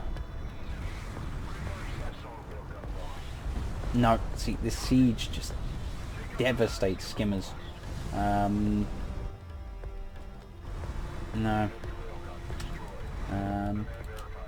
As good as the Gaussian barrage can be, I think it would be much better at a closer range. So once you come in, they would dedicate to actually engaging the Gaussian carrier, and then you drop it. So you drop it here, and then you do an immense amount of damage very quickly. But no, I think that's kind of it. Yeah, that's really it. Destroyed as it launched. Again, I really wish B8 had gone for the siege. He was in a really good position to pull it off as well, and I think it would have put him in much stronger stead to hold the line and start getting some really good trades against Majir. But instead took the rail routes. Probably seemed like a really good call because, again, Gaussian and Knef railguns are very strong units, but you're playing from behind that way.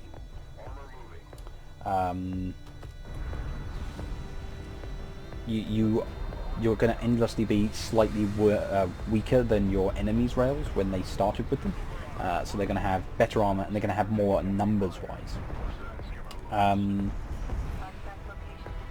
And again, when you look at what Majir went with, if it had been Gaussian siege on the other end instead of rails, oof, this should actually eke out a hell of a lot of damage.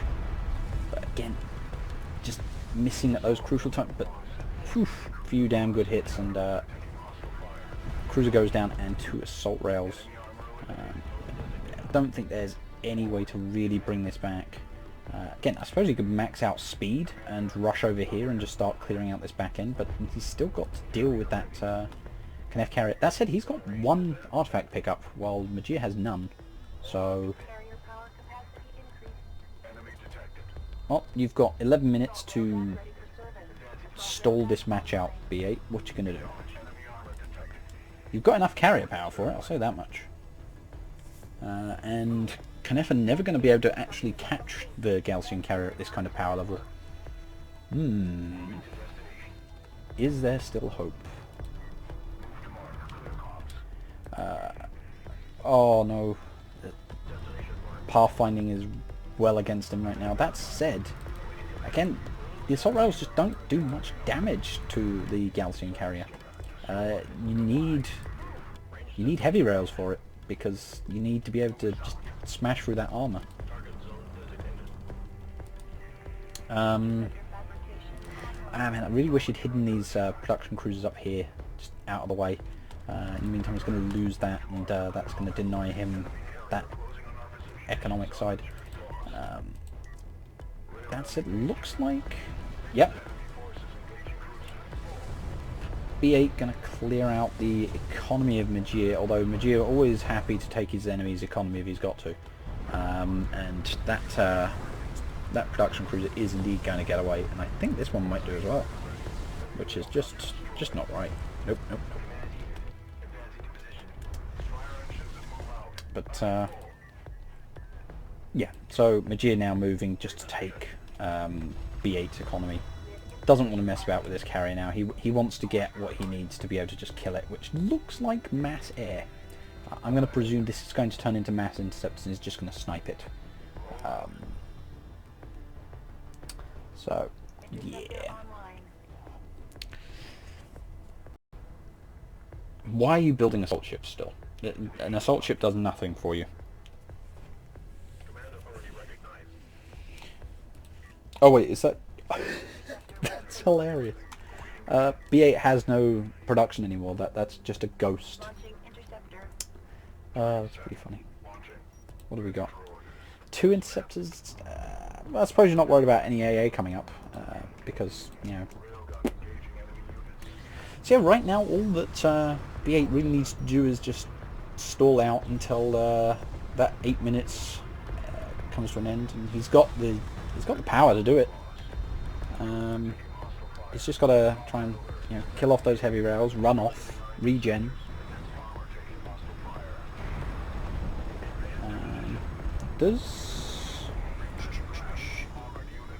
And I'm pretty sure he has enough to... Whoa, sick flips. Yeah, I'm pretty sure that B8 has enough to drop another missile barrage as well. Oh, more speed, no! Oh, that's a shame. That's a shame. That's a real shame. I think if he'd dropped power from his weapons, gone into speed, could have run a bit further, gotten enough distance to just drop the missile barrage and kill loads of Magir's army because it blobbed up quite nicely. But no, the rail tech choice just, I don't know, put him behind, and Magir exploited it as you would expect. And yeah, the losses mounted, losing all the air. Yeah, well played, Magir. So from there we move on to game 2, and of course B8 still running random is going to get so barn, so we'll see how that turns out for him. Probably one of the most evenly matched games we've had so far. No, probably the most evenly matched game so far. Both players on the ball, having a game plan, just really just comes down to those split-second decisions you make, saying to yourself, "Oh, I need rails for this. I need to be able to kill the carrier," and again, just doesn't pan out quite as you plan. Also, pardon me. I'm sure you can all hear me with a drink, which is just unfortunate. Hold fast and maintain. Salvage your construction complete.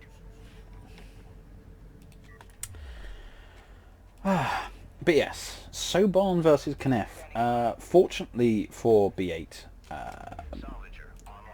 there's no way that Magir knows that currently, because if he did, he would just carrier rush, and he is just carrier rushing.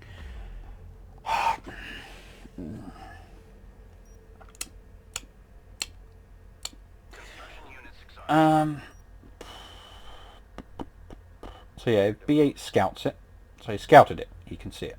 Okay, the carrier is moving straight out. There's two BRs there, so I mean he's got to smell something stinks. So what he needs to do at this point is he needs to get AAVs. Pretty sure AAVs are his best bet. Yeah, rush rush LAVs, I suppose.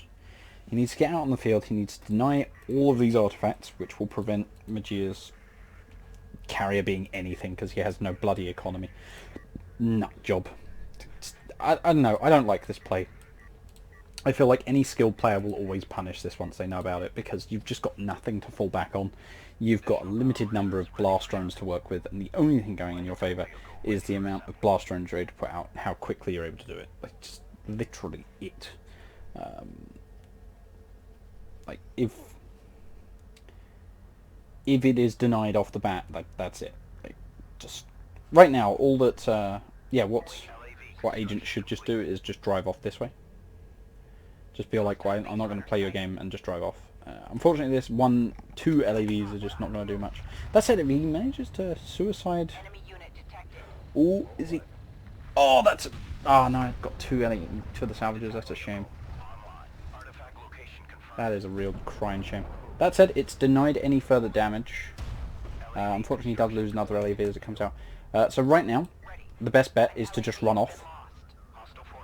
Tech AAVs, run off. Spam AAVs. And then you... Oh, that said, you can get underneath it. But you're just not going to be able to do any damage. The railgun rush is actually not as good as you would expect either.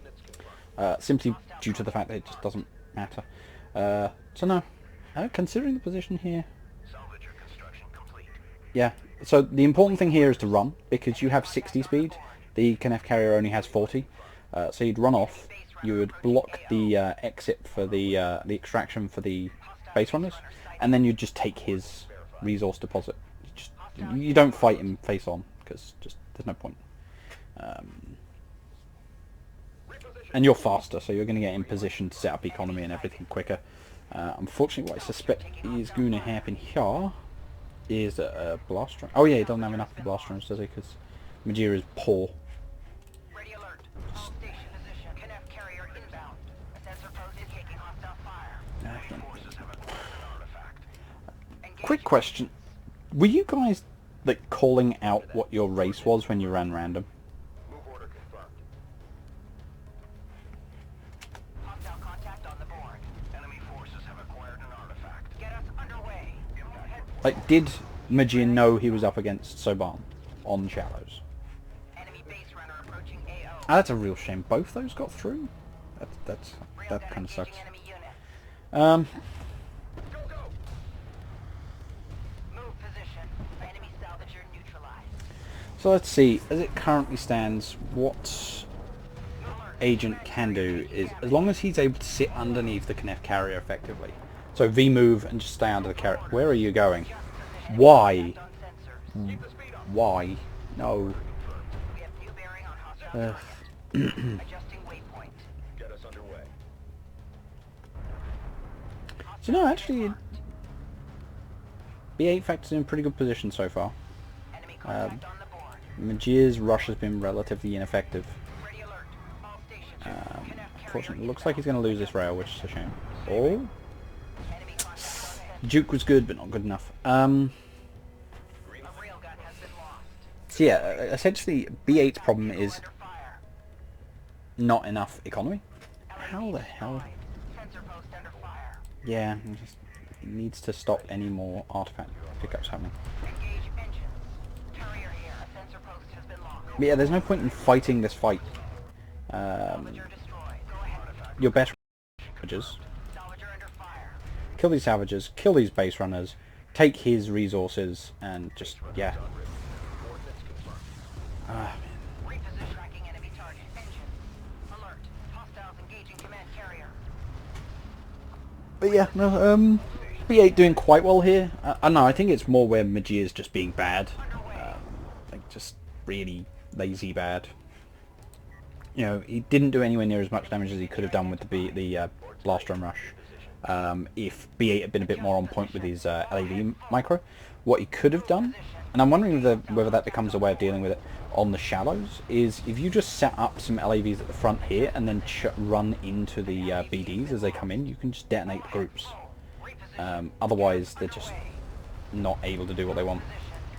The other thing is, again, B8 could have just run off and not fought this. I mean, he's not doing any damage. To go through once again why that is. The Soban carrier is garbage, for one. It has the lowest damage output going. And its missile system, which only does 120 damage anyway, deals 1 damage to carriers, which is dumb. So very dumb. It agitates me. Like, the over-nerf of the Soban carrier just makes me sad. And then the ALMs are just so over-buffed for, like, to compensate, but again, it becomes a huge CU cost. Right, just run, man. There's no reason to stay here. Why are you moving here? Move here. Block these. Like, this is the thing. He's panicked, and so rather than realizing, hey, I have speed advantage, he's just like, I'm gonna die. I'm gonna die. I'm gonna die. And so then Majira is able to just bully him. He doesn't have the health to actually get away at this point. And yeah, now that Majira is powering up the carrier bit, he's going to be able to stay in range for even longer. It's just kind of, yeah, it's already past the point of no return, really. Just when we were getting comfortable. New vector launch. Reposition. Salvager. But yeah, I don't agree with Majir's BD rush. I think it's really quite, it's probably the weakest version, it's just the fastest. Carrier is taking hostile fire. So yeah. Move out. Traffic Forces have acquired an artifact. yeah. I do wonder whether it would be possible to just get, say, two LAVs early, place them at the bottom of this ramp here, and then when the BDs come in, you just run into them, which will cause them to detonate and just stop this. I mean, look at this. Like, even though he was so late and already so low, like he's able to get this far away, and that's with level 3, sorry, in mobility support at this point. Yeah, but now the problem is, even though he's out of sight range, yeah, see, look, Majir's presuming, oh, he must have gone up this way, but then you're going to run into the base runners, and that's going to give him sight again. By the way, base runners have about twice the sight range of the Kenneth carrier. The Kenneth carrier is blind. Okay? As a matter of fact, if you time your run correctly, you can actually run off along the other path, and the Kenneth won't have any idea where you are. So, yeah. If you want to be greedy about that, drop a support cruiser behind you, because the amount it will harvest in the time it takes for the Kenneth to actually kill everything will be worth it. And then just rebuild on the other end. So yeah, maybe just greedy play. Just drop the support cruiser, run off with the carrier to the other end of the map, and then while you're still harvesting, you get an eco edge, and then by the time they figure out where you actually are, you've just got rails, and just kill them, because spanner play. Yeah, I think that is it. Just like, you see the rush, you've got enough time to just drop a support cruiser. Use LAVs to block BDs and to block the BRs, and just run to the other side of the map and don't care. Thank God there's 2 viable paths. So yeah.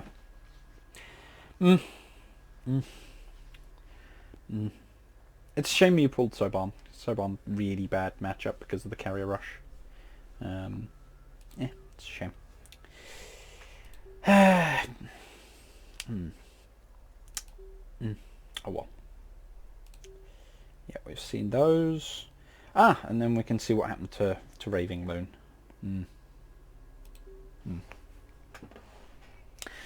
Okay, so here we are on Clash Teeth, and we have Tren as Kenneth against Raving Loon as Coalition. So, yep. So as we've seen, B8, who came through from the round of 16, unfortunately knocked out by Majir. We can find out what became of Raving Loon.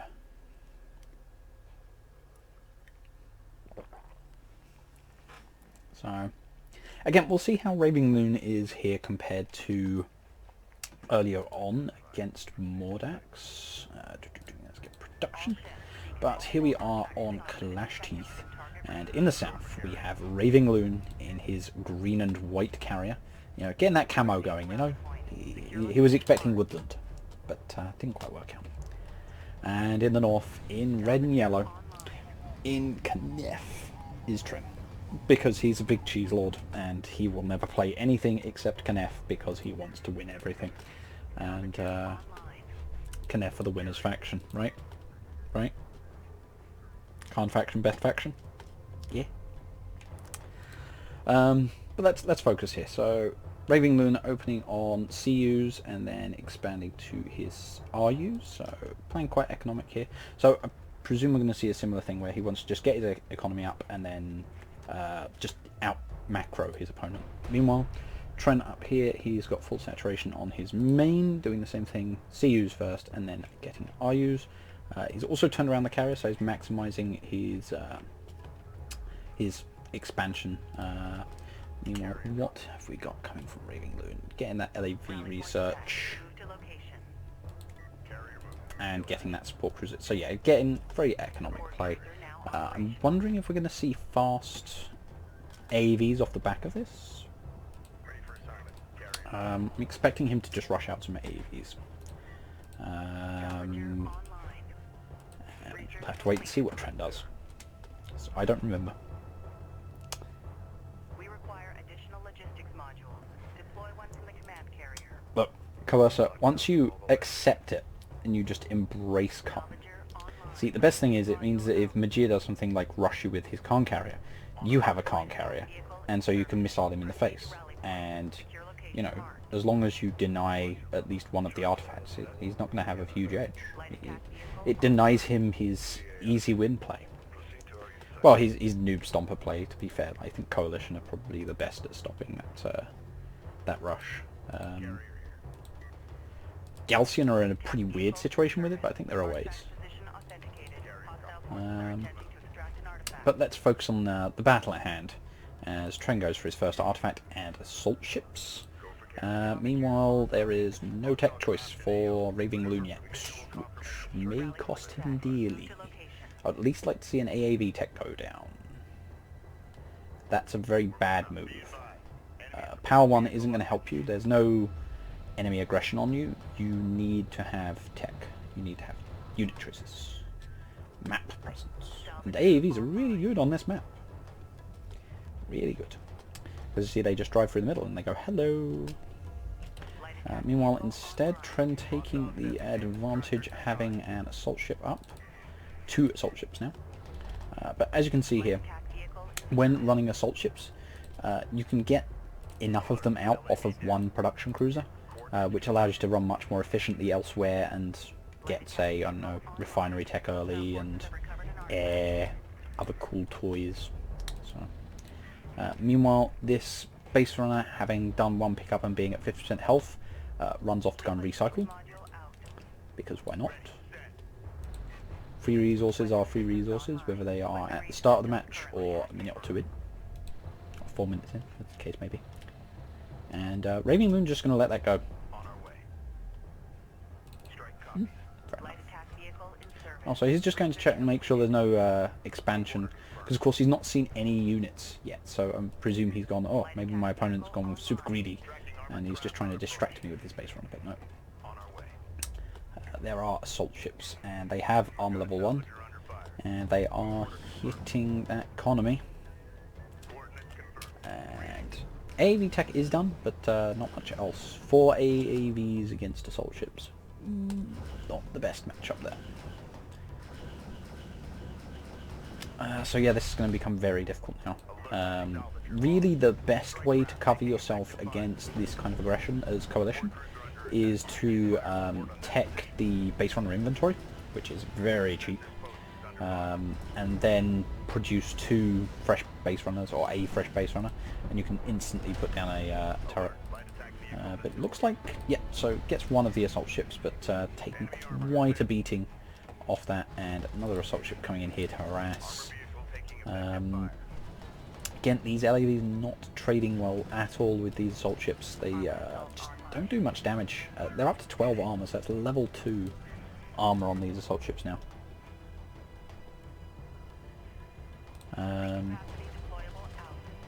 That is something to keep in mind about that. The base runner inventory upgrade. So, again, 100 CUs, 40 RUs, and it removes the cooldown from newly built base runners. So it doesn't affect your first one. So I mean, it could be a case you recycle the first one, you get on with getting your economy up, and then you do base runner inventory, and you could drop, say, 2 base runners, immediately put down 2 turrets, play very defensively, and it would shut down an assault ship rush, and it also makes an assault rail rush very difficult, but you've got to get those timings spot on for that. So you'll want to get that 40 RU drop perfect, so you'll want to watch that counter for it hitting the 60 mark. But, in the meantime, Raving Loon surrounded here, quite frankly. His economy has been disrupted, and he is just getting bullied by these assault ships. They may be rust buckets, but that doesn't mean the guns don't work.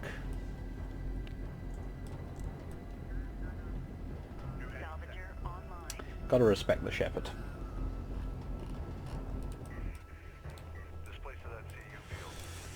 So, Raving Loon here, very much on the back foot. Air tech coming out from Tren now. There is rail tech from Raving Loon, and he's getting that carrier production right now. Meanwhile, more harassment all over the place. There's just assault ships everywhere. Let's be honest.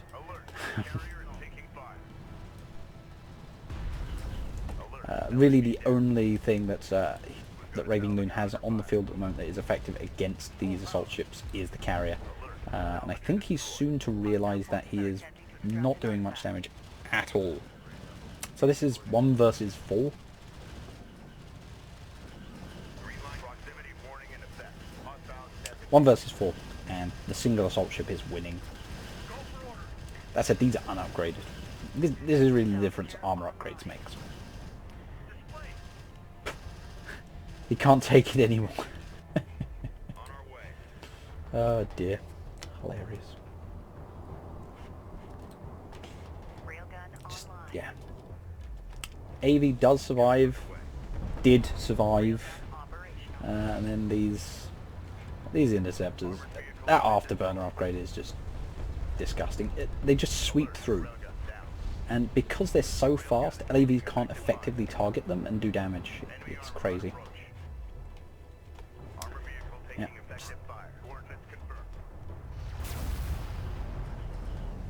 Assault ship's moving in again. Even though there's rails, seems a bit greedy. So yeah, those assault ships are not going to do very well there. Although it looks like this cheeky swine is in fact going to kill both of these railguns. Yeah, height bonus. That's, yeah. These two go down in the middle, but in the meantime, the harassment on this side. New sector designated. Move out. Rail support fire coming down.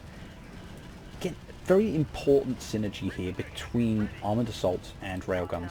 With that Sunder, they make AAVs a lot more effective against pretty much any target.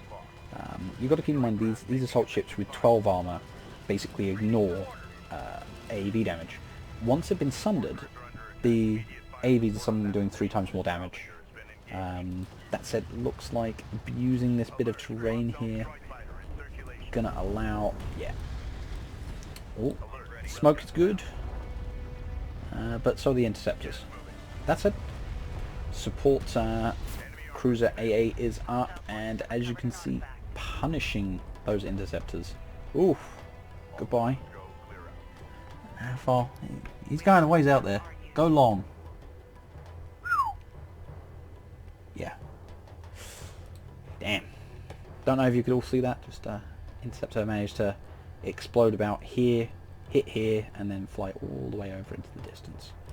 In the meantime, Raving Loon has managed to stabilise, but Tren is just capping out, about to grab his 4th artifact and set up for a 5th already. Meanwhile, the Khan carrier is moving out. What tech does... Like, it's only assault ships and air that we're aware of, but not many of those left. It's possible there's siege coming, but it looks like we've just got a big skimmer switch, so it's going to be upgraded skimmers. So I expect to see attack and armor upgrade level 1 come down there pretty quickly. In the meantime, yeah, just Tren being uber greedy, just got everything on his side now. But he is long hauling from Maine, which does seem a bit inefficient. But I don't suppose he cares. What's his float like? Yeah, I don't think Tren cares.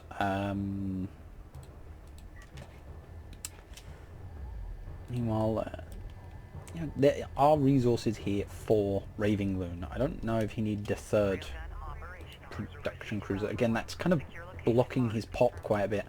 I would have rather he moved his carrier over to one of these and then have the other support cruiser head over.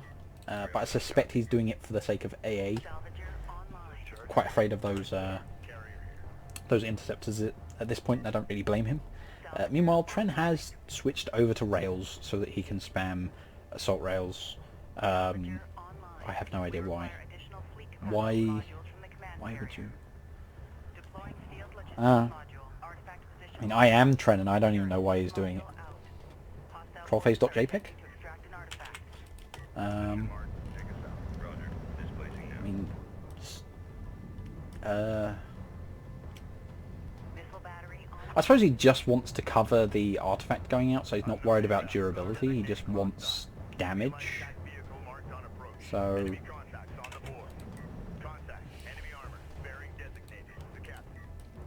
Also, I suppose at this point, with only 25 armor, The assault rails are actually quite effective at damaging the carrier. Yeah, I presume it's just for this close range fight, just wants to... We got a railgun just, under fire. yeah. Red alert. Command carrier taking fire. Mortar launch. Oh well. Mortar comes down, does good amount of damage to those skimmers, but I don't think it's... Oh, good. Second mortar comes down. Only gets 2 more though. If both those mortars have gone down at the same time... So keep in mind, point blank mortars are a thing, and they're really, really good, and you should abuse it. If Raving had dropped all those mortars at once in a similar sort of position, I reckon he could have wiped these skimmers very quickly. Also could have wiped out the assault rails, because they're quite squishy. In the meantime, the artifact was denied though, which is good. Carrier is taking fire. Enemy fighters have engaged. But it looks like it's not going to matter. There's just missiles and death everywhere, and this level 4 power in missiles, just sweeping through the back. Get moving. Alert. Salvager lost. Warning. Carrier hull is at half. Alert. Railgun down. Light attack vehicle is under fire. Coordinates confirmed. Alert. Light attack vehicle destroyed. Be advised. Hostile carrier visually authenticated. Warning. Carrier below 25% integrity. Alert. Carrier is taking fire. The railgun is taking effective fire. Alert. Railgun lost. Hostile light attack vehicle visually authenticated. And with that, Raving Loon goes Mission failed. down in game 1. Fall back. Fall back. Yeah. I think Trent had control of pretty much that entire match. The bullying with the assault ships was a bit much. Raving Loon never really got his economy into a situation where he had the advantage, and those AAVs really weren't trading very well. So, yeah, pretty brutal. Let's see if we can find... There we are. Game 2, which is on Torren Crater. So... But yes, Raving Loon not holding the sort of dominion where he could just out macro, and really being put on back foot there from the get-go there. I do feel like he was very slow on getting his first tech, and I feel like powering the carrier that early didn't really benefit him.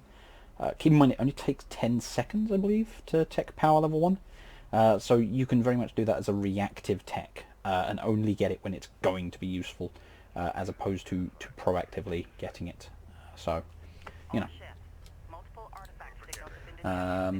Let's check here at 20 seconds, sorry. So 20 seconds to get Power Reserve 1, which again isn't very long to get a tech, so you can definitely use it reactively as long as you're scouting. And another thing, I feel like Raving Loon is missing out not using a probe. I feel like he'd get that bit of scouting information. It wouldn't cost him all that much. But again, it's his choice. I think it's where he's just so invested in getting that that support cruiser so quickly. One little thing you can do is if you do an immediate quick drop the moment that your base runner recycles, if you do it immediately, it's about the right timing to get the correct amount for that first support cruiser. So you can get that a little bit quicker, be a little bit more efficient. In the meantime, Tren, of course, being calm, not going to recycle his base runner because the calm base runner, or shadow runner, is amazing. Probably the most versatile Tech Zero unit in the game. It does so much. It's just, I don't know, it's AAV levels of just utility, I think. They look nice. Yeah.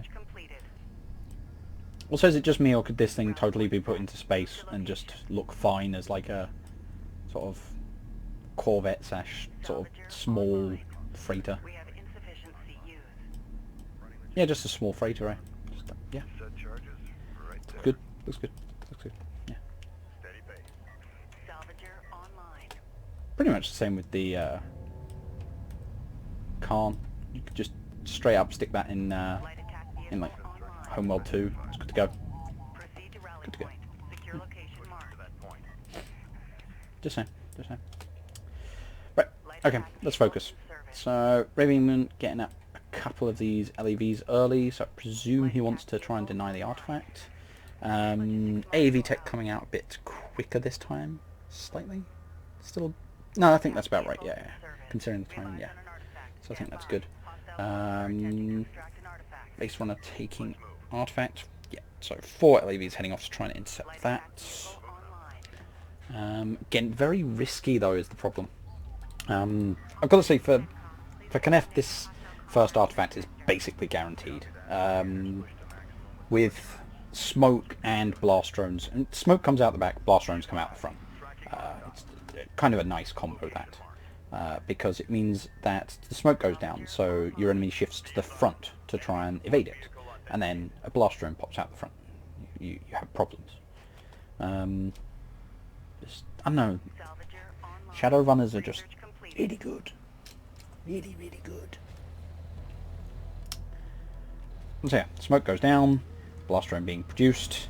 Raving Moon is in a really bad position. He needs to be paying attention to this, otherwise he is about to lose quite a lot of LAVs. Oh no! Ho ho ho! Okay, that's a good trade. Pro tip: drive 1 LAV into the front of the BR to soak the blast drones as they come out. Just space the rest of them properly, and you'll be fine. But is he going to be so lucky the second? No. No, that doesn't. Oh. Yeah, still, he's got one there. You might be able to deny that from even going back, which would be nice.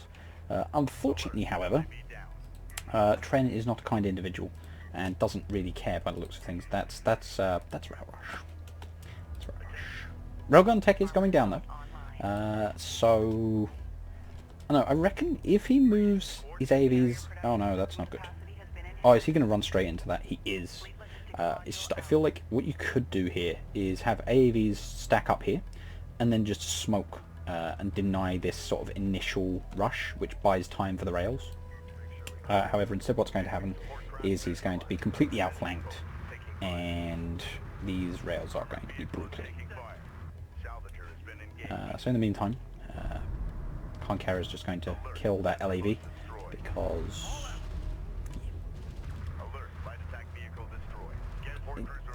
that's a shame. Missed out on that kill there on the heavy rail.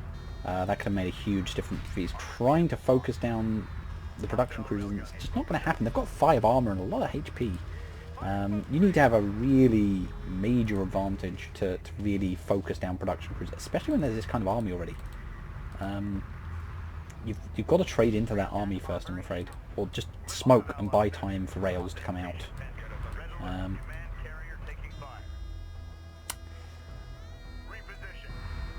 Yeah.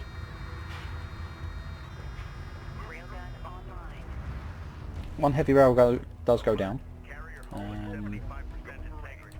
So yeah, Tren backing off here. No economy damage has been done so far. It did pull the coalition carrier off the expansion, but all of Raving Moon's economy is still up. So it's really a matter of him... Oh dear. Oh no. So he just doesn't have the RUs right now. And these rails are pumped out right in front of those assault rails and are going to just disappear. And I think Raving Moon is about to get deleted.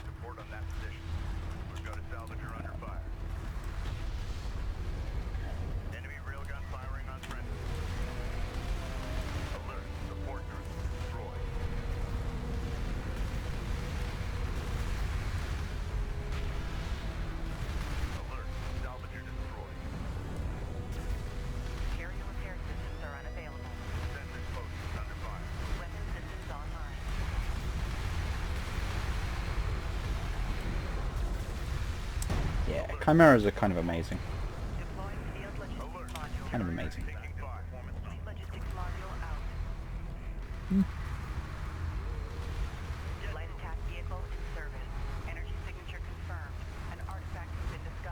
But, I'm afraid that's That is going to be all she wrote for Raving Loon. Move to location. Red alert. Carrier hull at 25% integrity. Repeat. Command carrier needs support. Ah, Alert.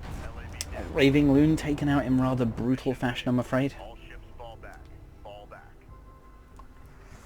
Hmm.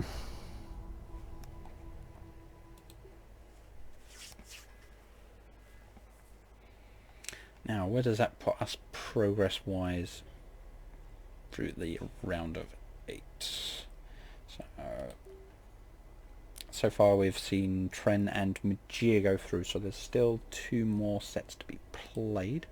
See if we can find those here. So we have Megarith vs Discara still to do, and yes, one other set. Now I am going to take a short break, and then we shall resume the round of 8. So I should be back in about 5 minutes. Okay. See you soon.